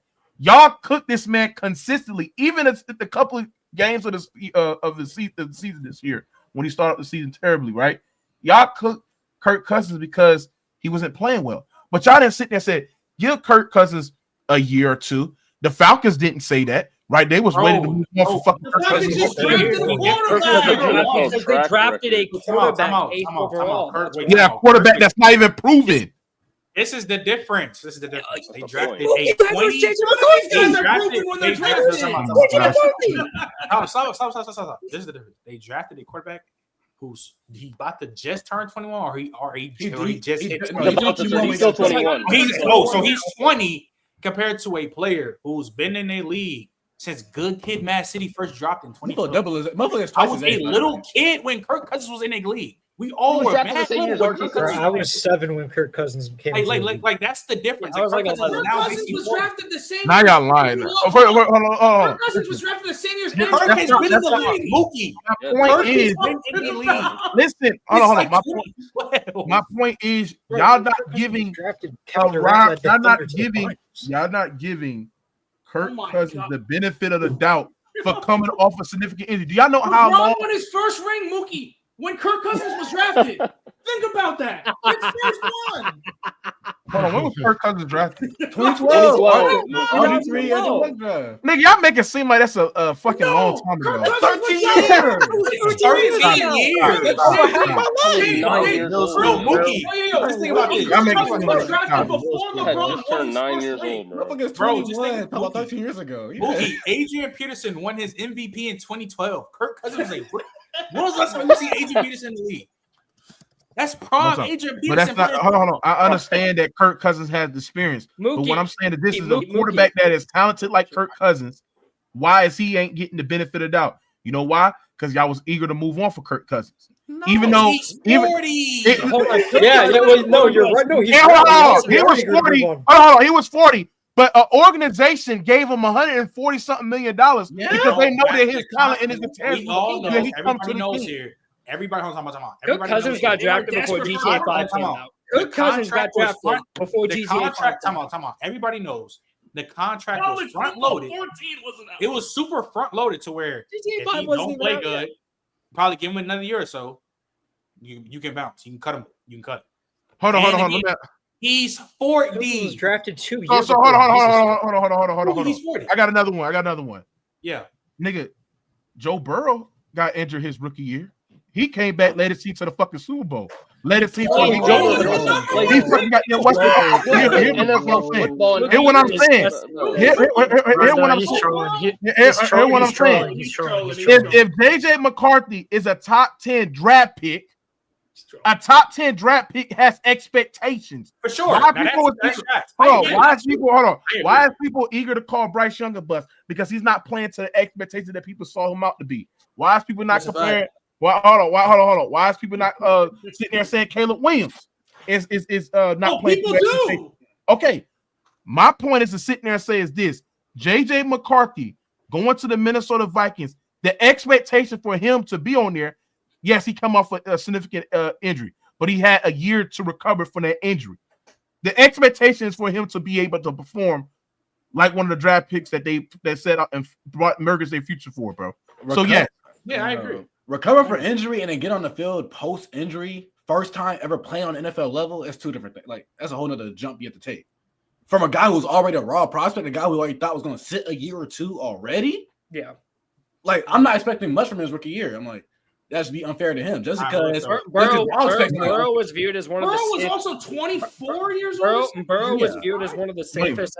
Burrow was viewed as one of the safest NFL draft prospects of all time in the quarterback. Yeah, position. but nobody. Hold on. But my point is to say everybody thought that Joe Burrow was going to be done after he got injured in his rookie year. A lot of people. Hold on. Hold on. You just changed your entire argument. You just said a lot. You just went from everybody to a lot of people. Mookie. Let's say people were saying that. That doesn't make it fucking right. Just because they said about Burrow doesn't mean we have to say about Jason. No, but my point is, if you're a top 10 draft pick, I'm not giving no benefit. I'm not giving no excuse to sit there and say he should not able to play at the top 10 level that we thought that he was as a rookie quarterback because he was drafted. So Mookie, you're not. Hold on. You're not going to sit. Hold on. I'm not going to sit there and say I don't have that much for JJ McCarthy, so that excuse him for being a complete ass his rookie year. Oh, that's Mookie. Well, first off, I don't think any of us up here think if JJ McCarthy is ass in that situation, that's totally different. Yeah. But what I'm saying is I'm not expecting a guy who I viewed as a project quarterback coming out. He was young, inexperienced, had some great intangibles, but wasn't quite there. People said, let's have him sit a year or two, tears his ACL before the regular season starts. And now he's finally going to be able to play his first snaps potentially next year. I'm not expecting him to go crazy. I'm expecting him. It's not even expecting him to go crazy. It's expecting him to play. I'm expecting him to play like a rookie. If he has a Caleb Williams season, I think that's fine. Like that's fine. Have a decent rookie season. That's all. No, but my point is to sit there and say y'all making an excuse talking about he got to play below that because he's coming off a fucking injury. He's got a good system. He's got a good run game. And he has great weapons that he's getting brought up to. For sure. All the factors that you need to be successful in your rookie season. It's always a combination of having great weapons and having a great play caller. I expect a top 10 draft pick to play good. Now, I'm expecting him to play historical like Justin Herbert, CJ Stroud, Jaden Daniels, and all these other quarterbacks. No. But I'm expecting to play close to the level of Sam Darnold, but even better. I don't think he's gonna have a better year than Darnold. Just a guy coming off an MCO tear. I just think that's unreasonable. Yeah, Darnold might not have been as good at everything as right now. At least Darnold's a veteran who has experience. JJ's not a winner this season, and he's coming off a major knee injury. I think that's just unfair. And Darnold's statistical numbers, I don't expect JJ. Wait, I just realized, isn't it supposed to be a wild card recap? Why are we talking about the fellas in Cancun? That's a good cook. But look, speaking of the last game that we haven't talked about, start with you, Nigel. Your Broncos got put belt to ass, as you expected. Bow. Versus the Bills. Do the Bills need to make the Super Bowl this season for it to be a successful season? To be a success, given the expectations they've been given throughout the season, I would say yes. They already beat the Chiefs. The Ravens game didn't go as planned, but I mean they're at home. They were missing a lot of starters in the first half. And they were missing a lot of starters. They were off a short week. Like a lot of things went wrong for them. Yeah. I know they're not favored right now, but like that's a game. It's a 1 point and you lose. Nose Flowers. If you lose, like you should be disappointed, right? So I would say, yeah, at least get into the Super Bowl, or it would be a bust. Yeah, I would agree. Mookie. Man, that's applicable to both the Bills and the Ravens. I mean, yeah, they have to get to the Super Bowl. This has got to be the time they beat Mahomes, bro. Like, Lamar, he got Derrick Henry, and the great weapons that he has, and Josh Allen. You have a balanced running attack with a great play calling. So, this has got to be the time y'all beat the Chiefs. I mean, this is y'all. A lot of people. It's been a conversation. The storylines and the debate throughout the football discourse has been Josh Allen, Lamar Jackson. For them to not get to the Super Bowl, either one of them, it's going to be a failure. It's going to be a failure for Josh Allen as well. Josh Allen has expectations to get to the Super Bowl. The same goes for Lamar Jackson. So if they don't do that, it's just another disappointing season, brother. It's like, how can we get there? But I don't want to, I want to say something too because got to get it off. Sean Payton, you're the most overrated son of a bitch ass coach that I already know you with. You quit on the city of New Orleans, and you telling me that you led your team to the playoffs. Finally, you led your team to the playoffs. but you managed to score. You managed to show up for one drive. Mookie. One drive. Mookie. One drive. You tried to establish a running game when your team was down damn near 28 to goddamn 7, brother. Then you're not utilizing Marvin Mills correctly, bro. Is the most overrated coach all time, bro. And that's why I sat there and say he's a Drew Brees merchant. Without Drew Brees, nobody wouldn't know who Sean Payton is.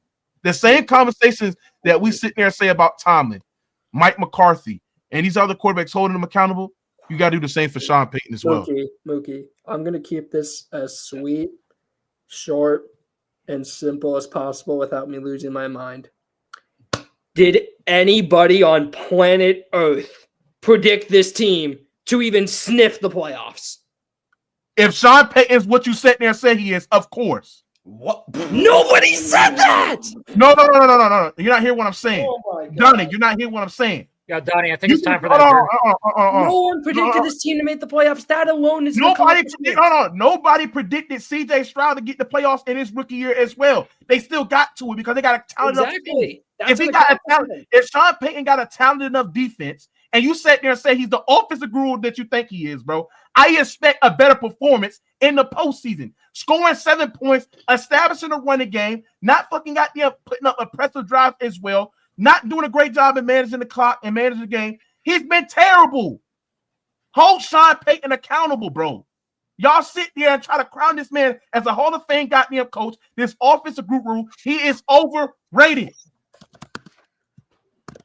Or we can probably Sean Payton for over-exceeding with a limited wide receiver core, a limited running back. That's on him. We mean it's on him. At the end of the day, so by the way, I just wanted to throw this out there. The preseason over-under. The preseason. Oh, he's going to say that he's not utilizing Marvin Mims correctly. Hold on. The preseason over-under wins for Denver was 5.5. In case you don't know, they hit 10. And it's like, you could say that's what he had, like, by the end of the day, like that's what he got dealt with because of the Russell Wilson cap hit, and he overachieved.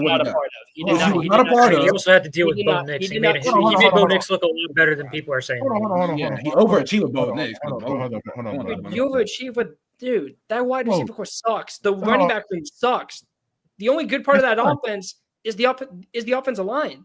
That's it. Like a top 3. Donnie, you're cooking yourself. If the running game sucks, why are you establishing a running game when you're down big, brother? It's because it's football 1-on-1. Well, first it's football 1-on-1. You don't establish a running game when you're down 2 touchdowns trying to run the fucking football when you couldn't do it the whole game. That's just terrible play calling. Mookie, do you know why? Mookie, do you know why? Mookie, do you want to know why they tried to run the ball? Because Denver had 6 drops in that game. 6. That's why. They couldn't catch. They couldn't catch water. They fell off a boat. They couldn't catch anything. Listen, Sean Payton was. Yeah, let's blame Sean Payton for drops.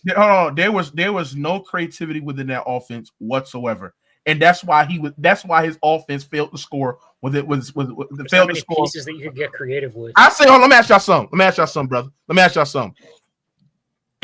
Do you think Drake May is better than Bo Nix? Yes. Sky's blue. Of course. Yes, 100%.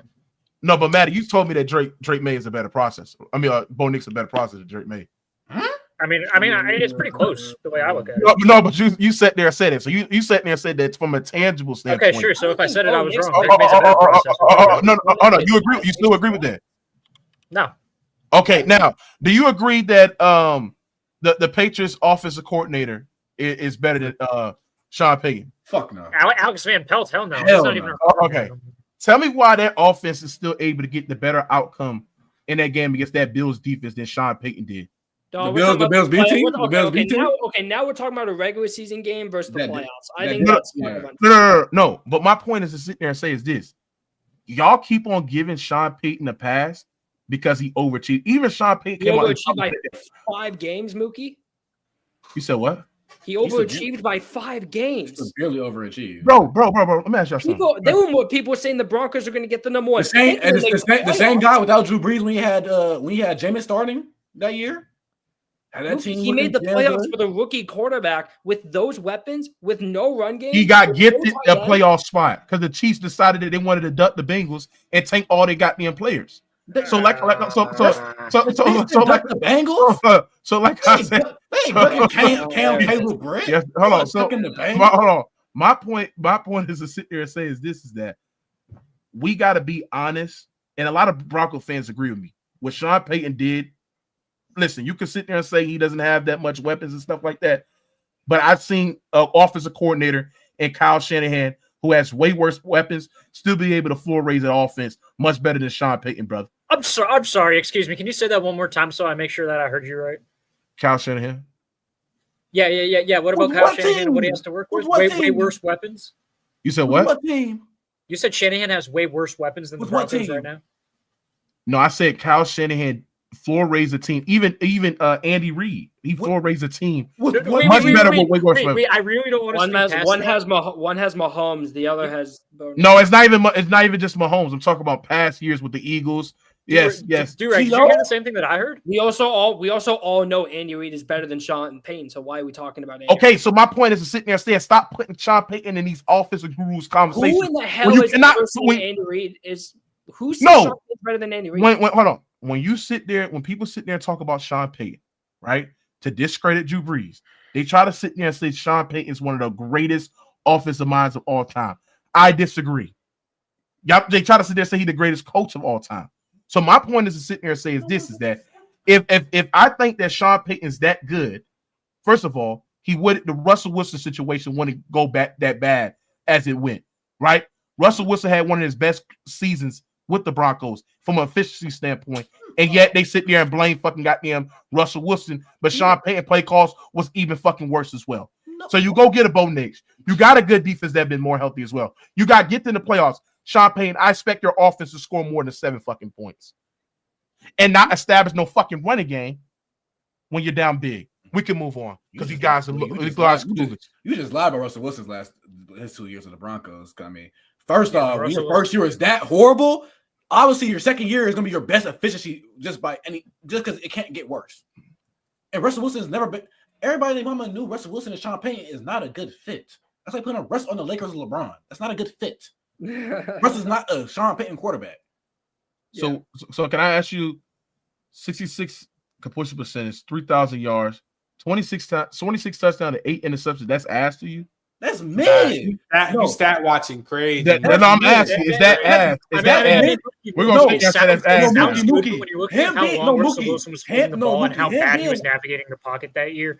Nigga, he was holding the ball because God wasn't consistently getting open. Matty, he's not even that, Matty. He was holding the ball because Sean Payton's offensive concept wasn't. So Sean Payton was making Russell Wilson hold the ball for too long? No, I said his offensive concepts lack creativity, bro. It's the same shit. You have these little or maybe Russell Wilson is just not the guy that he used to be. He's not. So why? Hold on. Who's the better? Let me go cook you right quick. Who the better offensive coordinator? Arthur Smith or fucking Sean Payton? Sean Payton. So why is Russell Wilson looking better in that offense with Arthur Smith, who's a terrorist, than with Sean Payton? Russell Wilson is the same. Russell Wilson is the same. He is better with fucking Arthur because he's playing a style that fits him. Because he plays in the style that fits him. Drew Brees' offense he fits Arthur Smith more. I don't know what. And also too, when you have and it's not like, and it's like when you have a bad quarterback, when you have your style of offense, when you have your style of offense that you have ran for God knows how long, you want to find the correct quarterback to match that offense. Russ did not match that. You telling me that Russell Wilson did not have the intangibles to be able to match that offense? Quick passing. Sean Payton offense is always that's not Russell Wilson. Russell Wilson is a one read and then run or take the check down. That's always been Russ. Yeah. Russ has always been an improviser. That's what he's always been. That's why going to the draft. Yes. That's why everybody knew Bonus was Russell Wilson is deep ball and bust. That's what he is. He's not no deep ball and bust because it wasn't It wasn't this year. Check down. That's it. No. It wasn't this. It wasn't this year. Okay. Sean Payton's offense is always predicated off of checkdowns. Your first read not there, you check down the ball, which is the flats. You run it through the hitches. You know what I'm saying? The drags. I mean, those are fucking Sean Payton's offense. Sean Payton's offense is going through the reads as quick as possible, and if they're not open, okay. Hold on. And if they're not open, that's why Russell Wilson holding the ball because his lack of fucking creativity with his pass concept. Y'all making excuses for this nigga Sean Payton, bro. This is bad, bro. This is Trent. This is what we doing now. We making excuses for a nigga that y'all can't call an offensive goddamn guru, man. Oh my goodness, bro. This is sad, Look. Good God. You said Let's offensive wrap it up. guru. I didn't hear anybody. We about to look. We're gonna wrap it up. We're Love about to the do these gibberish. playoff predictions before we head out. So hold on. Let me just make sure we got any more super chats. Oh yeah, let me. Last one, Brian Pumper. Appreciate you with $5. This dude, this dude MJ not doing the Eagles justice. We acting like we didn't see the Eagles smoke the Lambs this season already. Watch the damn tape. Fuck out of here. Yeah, that's crazy. Also, before we get to the predictions, I just want to give a quick shout out. Shout out Spencer Brown and Deion Dawkins. You guys tossed Denver around. That's really all. And Joe Brady, because Joe Brady fuck around, get a head coach. All right, so Mookie, I'm gonna start with you. First game, who you got? Texans Chiefs. Oof. I want to say this right quick. Eagle Nation, you a bot, you a clown, you a goofy. You're a fan. Get off my fucking dick every time I'm on Trent channel, bro. If you want an autograph, bitch, I'll give you an autograph, nigga. Get your ass off. Just leave me alone, brother. Or get your ass on the panel, get your ass cooked one-on-one. Now what you said, Trent? Who you got, bro? Texans at Chiefs, dog. Chiefs. I think the Chiefs is just a better team. I think it's the difference between playing a Mahomes level quarterback than a Justin Herbert level quarterback in the postseason. Yeah. The Chiefs' interior O-line is really good. It concerns me about their tackles, but they can be able to run the football against this Texas defense, which I think the Chargers abandoned that run. That's going to be the difference maker. The Chargers abandoned the run, and the Chargers try to be this like run first team. And I know their run game not good though. I agree with that, but they stopped doing it. I mean, so I think the Chiefs are going to be able to run the football effectively, and Mahomes he's going to be able to dice up that coverage because of his ability to make plays out of structure, which he can extend plays. That defense for the Chiefs is going to force CJ Stroud to some tough decisions. They can be able to stop the run, so they're not going to be able to run the ball like they was. I know Joe Mixon started getting off later in that game against that Chargers game, but the Chiefs, they're one of the best run defense in the league. So I don't expect Joe Mixon to be able to run the football, which when you look at the Chiefs coverage, it's not like it was before, but it's still effective enough that their game plan and how they work, which Brackle and Nico forcing somebody else to beat you. I like that. Spags is one of the best defensive minds in the league. And I think the Texans gonna win. I think the Chiefs are gonna win this decisively. I think by a touchdown and a field goal. Nigel? I got the Chiefs. Historically, I mean, the Texans have been in this round like 5 times, and they've lost all 5 times. I'm not saying this won't change ever, but I just don't see it changing this year, especially not on the road going to Kansas City. And Kansas City's never lost in this round with Mahomes either. Like this is kind of just run of the mill. The one time you got close was against Texas. One time it got close. One time it got spooky. One time it got spooky in that first quarter. But by halftime they already had the lead, and then it ended up being both that. Hey, can I ask y'all a question? What if CJ Stroud pulls the unthinkable and just outplays Mahomes? I'm at to see that to believe that, bro. Yeah, I'm about to say that's a play. Yeah, he got to show me that. But let me ask y'all something. If he does do that, would y'all have a higher thinking point of CJ Stroud? Yes, because of what he's dealing with some of the weapons he's had out. Like obviously no Tank Dell. No so he'll O-line. So he wouldn't move up. He wouldn't move up too high to where how you did from how Herbert is. He was top 3 for you a week ago. Now he's 13. Yeah. He's not going to do that. Hell yeah. Oh my God. He's not going to do that for me. Yeah, because I don't value playoff. If you got to be able to perform in the playoffs. You got to be able to rise to the game in the playoffs. He may move up. It depends. It depends. Probably move up a spot or 2. I got to see it to believe. That would be big. But Nigel, who you got? Did you say who you got? I got Chiefs. Do right. Even though the Texans offense seemed to have a slight resurgence last week compared to the previous games we've seen. Right. That interior O-line against Chris Jones, and we see how Chris Jones get in the playoffs. That's a different monster. Yep. I expect him to wreak some havoc. McDuffie with a safety help over top against Nico Collins. You're going to force John Mechie, Don Schultz to beat you. I think Spags going to have the right game plan. Spags was a blitz too against that O-line. I just don't see how the Texans get this done, even with how good their defense is. I think Spags wins. I think the defense wins them the game. So I'm going to go Chiefs. I think Chiefs get this. Donnie? Yeah, man. I'm not betting against Mahomes in the division. He's 6-0. Give me the Chiefs. Matt? No devil magic is going to be needed for this one. Chiefs are just going All right, so Matt, back on you. Commanders at Lions. to. Lost the victim so bad. I think this is where Jaden Daniels sees. Mm-hmm. I want to say the Commanders can win, but this Lions team is really good. Seeing the way that Aaron Glenn has been able to pretty much utilize like all of this personnel through all the injuries, like I could see him possibly game planning to contain Daniels, because I think if you contain Daniels, you're all right. Donnie? Yeah, I mean, with Monty coming back, I think that's going to help out the run game a lot. It's going to take some weight off Jameer. I don't know how much they're going to use him, but considering he was full participation in practice on the first practice of the week, I think that's huge for them. Yeah. I'll take the Lions, man. They're just the better team, and even if Aaron Glenn can put up even 50% or 60% of the performance he put up against the Vikings, I think I can trust them to make the Super Bowl. So, yeah, I'll take Detroit. Durag? Yeah, see, the Commanders, they're riding that high, coming off that win against Tampa, but the fact that it took a game-winning drive to barely get past Tampa, I know the Lions aren't going to make as many mistakes as the Bucs did, and they're defensively, the coaching, and I think the personnel will be better. I think the Lions win this pretty comfortably. I think it's probably a two-score game. Nigel?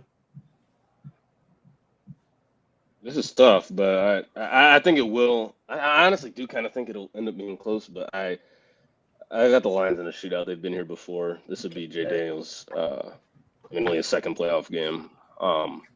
This is kind of where we expect the Lions to be. I don't think that changes even with all the injuries on defense. We've seen them overcome it. So I'm going to roll with the Lions probably by like a touchdown. Yeah. Mookie, who you got? 13.5 spread. Here we go. Man, I just love Jaden Daniels. This guy is so good at quarterback, man, and I think his ceiling is high. Like he's gonna in a year and a half, we're gonna talk about him in top 5 conversations, maybe even earlier. But that being said, the Lions is a better team. Lions is a better team on paper. They're just better offensively. I think you can make an argument they're the best offense in the league. The scariest offense to face in the playoffs. And when you got Ben Johnson in that run game, and Jared Goff has been really efficient in the offense, I really don't see the Commanders have no answer for the passing attack for the Detroit Lions as well. So, yeah, give me the Lions. And it's going to be a blow. I don't know. I hope it's competitive because I think it's going to be a good game. Hopefully we get a shootout, but they win this comfortably. All right. Nigel? Wait, my bucket? This should be the next game. All right. Well, Mookie, so you said the Rams going to beat the Eagles, right? How much are the Rams beating the Eagles by? I think by 2 scores. I think it's going to be similar to what. 2 scores? He made some money. Hey, he put on the parlay. He made some money. Now listen what I'm saying. Listen to what I'm saying. Trust and believe me. If you want to make some money, if you want to cash out, put your money on the Rams. I know everybody is going to put the Eagles, but I'm telling y'all, bro, I see something different within that offense, how they've been performing. It's different in the postseason, and they can give the Eagles what they want. I've seen Jaden Daniels went into that Eagles house and be able to cook him. Why can't Matthew Stafford do that? They well schemed offensively. They got a much better coordinator. Their run game is much more effective. And if they can implement quick passing because the Eagles front 4 is outstanding, right? Jalen Carter has been a disruptor. But it's all about quick passing, pre-snap motion, exploit mismatch like they did last week against the Vikings. And they can prevail. I got them winning 32 to 17. Nigel? Yeah, it might be that score the other way around. I just think this is I think the talent. I think this is a talent mismatch. I think this is a talent mismatch. I'm just gonna be straight up. I think the Rams rely really on Stafford, their weapons, and their front 4. And I think the Eagles can overcome that. Hell, we saw this matchup in week 12. Saquon ran for damn near 300 yards. He had 300 yards of total offense. Like, I know y'all saying there's a difference between regular season and playoffs, but when you're that much better than a team, like they clearly are. I don't know how anybody else could argue against that. And they get this game at home. Like, but that's don't think. But that's just a evaluation of regular season. We both seen these guys play in the playoffs, and who's been a much more impressive team in the postseason? Mookie, you just brought up the Bills versus Patriots regular season game to prove your point about Sean Payton. No, but but that's not just one game. I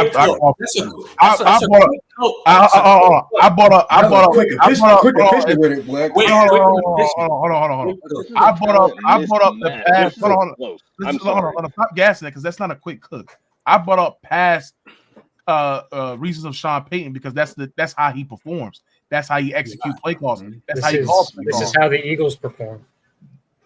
Hold on, you tell me that's how they perform. Hold on, you tell me the Eagles performing like this against the fucking Rams that they can still win that game. Like they did in the regular season. I don't think they will. Do you think the Eagles, the way that they perform against the Packers, they got any chance against the Rams? Why do you think they perform? They absolutely. Yes, I think Happy called a very good. Okay, we can keep that. Do you think the Rams are going to get 9 sacks versus the Eagles? Like, please, Jordan Mailata and Wayne Johnson. Jordan Mailata, Wayne Johnson, both of them. If they dial up pressure and Jalen Hurts holding the ball too long and he's hesitant to be able to throw the ball to a read that's open and shit like that. Mookie, you're the one that says this is the best offensive line, a generational offensive line. Like you're the one who says this stuff. Yeah, but yes. Listen, they get 9 sacks in this O-line. Yeah, they got it. Jalen Hurts against the Packers literally threw a touchdown when he had 7 seconds in the pocket and no one got. Tell me what he was able to do after that. He threw a touchdown pass to Goddard, and Goddard, that was a little. Mookie, that's not my point. But my point, Mookie, my point is that offensive line is, like you say, the best in football, a generational offensive line. Yeah, but I do not trust the fucking Eagles offense. Their offense is not sustainable. It's not. If you have relied on Saquon Barkley to be able to pull throughout these games and shit like that, that's not sustainable. How much do you trust this Rams defense? You're going to have to be able to pass the ball. How much do you trust the Rams defense? Because they've been, I can say they've been bad in the regular season. They were bad. Hold on. If that front four not getting home, it's going to get. I trust the Rams offense. Do not do the Eagles offense as well. Now, if you ask me, what quarterback do I trust to not turn over the ball and put the ball in harmful situations? I trust Matthew Stafford than I do fucking Jalen Hurts. Okay. Jalen Hurts won't have to do anything. And every other part of the football team, I trust the Eagles. That's the point. I don't. You said, hold on. You said, Donnie. You said this, hold on, Donnie. You said this last week. You sat there and said the Rams ain't got no chance to get the Vikings, bro. On paper, they're better. The Rams defense is ass, even though they fucking front four is outstanding. I did not actually say that. I said that was more. I said that was more likely than the Chargers. Obviously, I was wrong, but I said that there was a chance because they still had Stafford and McVay. Yeah, like, I don't know what to tell you, man. This is. How do you explain Week 12, Mookie? How do you explain Week 12 when the Eagles put belt on the Rams? No, how do you explain that? You said what? Smitty. One of them went there. Repeat again. I think it might have been no Smitty. That was the game when Saquon ran for that was the game when Saquon ran for like damn near 300 yards, if I recall. He had 300 yards of total offense, like 302 something. Yeah, like he torched them. Who against the Rams? And also, that was the game when everyone started making fun of Cooper Kupp because he got locked down by DeJean, and Quinyon did a great job on the other weapons as well. Like, I don't know, man. I don't know. If you think, go ahead. I'm saying, who's it on for to pick the game? Who's it on? I think it's on Durag. Durag. Who you got? What's his name? Yeah, if the Rams somehow manage to get 9 sacks on this Eagles O-line, they'll be in need of a new DC because that man will be getting job off. So I think that it's too much of a talent gap. The secondary, I think, is really going to get exposed because the front four is not going to be able to get home as consistently as they were against the Vikings. So I think the Eagles it's probably a 10. I think it's a 10-win game. I think it's a 2-score game. Donnie? Yeah, I just think, dude, it's so hard to imagine the Rams get that type of production from their front four again against an offensive line this good. Like, it's hard to imagine that. And the Vikings' offensive line has been decent without Darrisaw, but nowhere near the level of Philly. And I don't know, man. I just think the talent gap is too much. If the Rams win, I wouldn't be completely, like, utterly shocked, but I just think the talent gap is there, so I'm gonna take Philly. I think it's closer than you guys say, though. I think it's a 1-score game. Matt, who you got? Fair enough. I got the Eagles. I think the Rams are better than they appear on paper, but as much as I don't love Kellen Moore, I still don't love Chris Shula. So, plus this Rams defense, like. All right. Alrighty. Game of the week. Last game, man. This is Matt. Who you got? This is the agenda game. This is of doom. This is the MVP game. This I do want to preference to everyone watching. The MVP votes have already been in. Yeah, but it's off in there. It's off in narrative though. It's off in narrative. But I'm just saying, like, if people are still gonna bring it up, and we know. Oh no, they will. But I'm just saying, like, if people night try to be like, "Oh, he only won MVP because you won the game." The media, this is Monday night game. This is black versus white. This is wow. What it is. It's a classic Civil War. What it is. This is what it's. Except it's not civil. This is the Twitter Super No, Bowl. it really isn't civil. This is the Twitter Super Bowl. This is the call it what you want. Sunday Night Football. Ravens at Bills. Matt, who you got?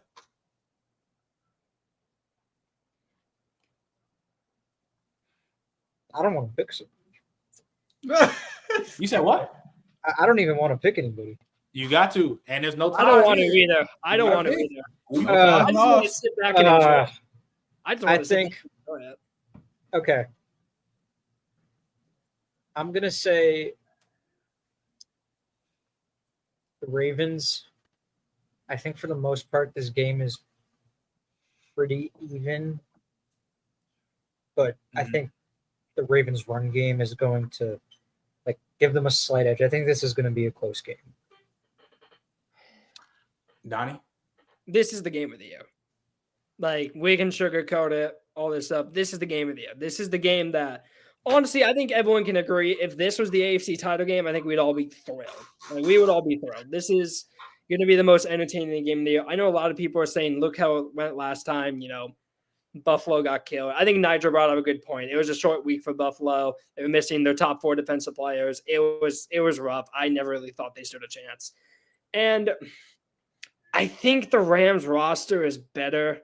I think if I think the Ravens roster is better. If they were home, I think I'd feel way better about picking Baltimore. But it's because of the fact that Buffalo is home, it makes this more interesting. I don't want to pick anyone. I really don't. I don't.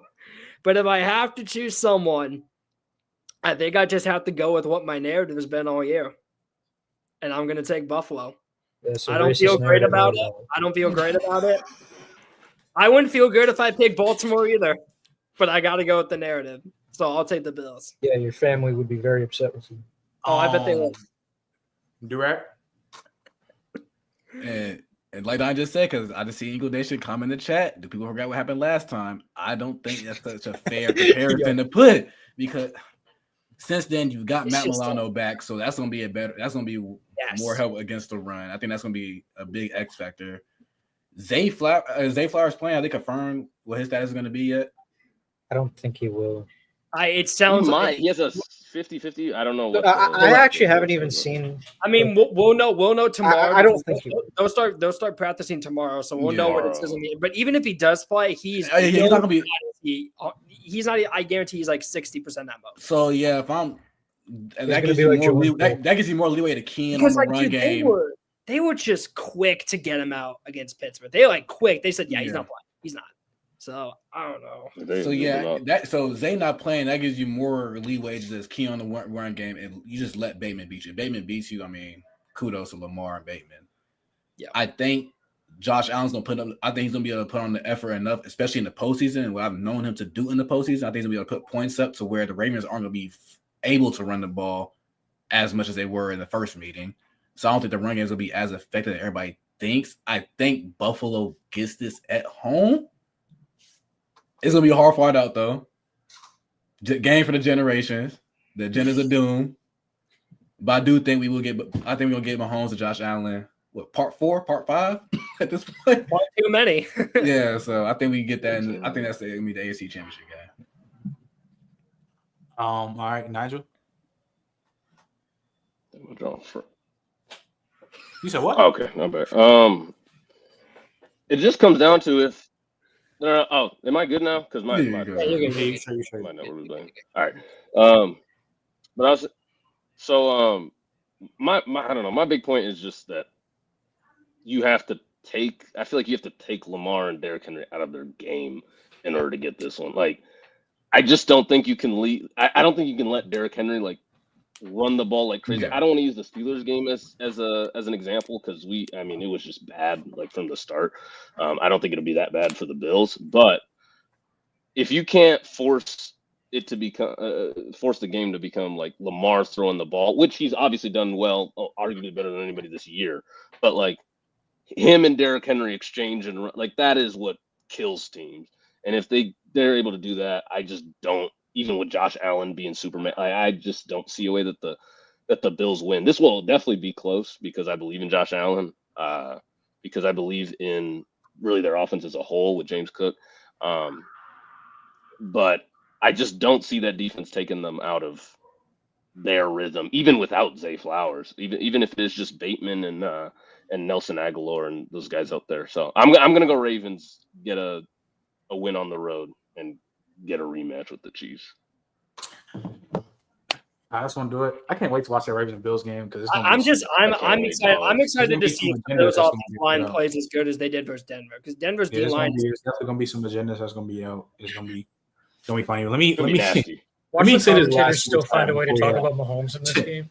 Mookie, you bugging this for Eagle Nation to get. I'm like you got it. But look, chat. No, hold on. We're missing something. Trent, who you got? I'm not saying that. I don't care. Nope. You gotta say. There's no wrong answer. Like there just is. I'm not what's the name. I'm not gonna lie. I don't know. I'm gonna just say the Ravens. That because I want to see Lamar get. I want to see Lamar get to the Super Bowl. I do. I just want to see one of these two quarterbacks get a ring. But in a playoff game ended in a tie. Appreciate everybody that came out that game. We had like 130 people in here going crazy. Appreciate it. Got a big announcement Friday, 6:30 Central. The Outland Trophy winner, if not the best tackle in the nation, in the country, Kelvin Banks. He's pulling up for the VIP room. Make sure you tap in that. That's gonna be lit. Gotta show for that one. Fire interview. Potential, if not already top 10 pick. It's probably gonna happen. Depends. You know what I'm saying? Make sure you tap in that. That's gonna be lit. And future Niners. We just hit 1,700. Road to 2K is here. Keep grinding. We're gonna probably go live tomorrow. It's either Wednesday or Thursday. We gotta get confirmation for the guys for the college football show. Obviously, because we got to talk about what just happened and the Natty preview. Keep tapping in with us, and yeah, man, we're gonna catch y'all. We out. Peace.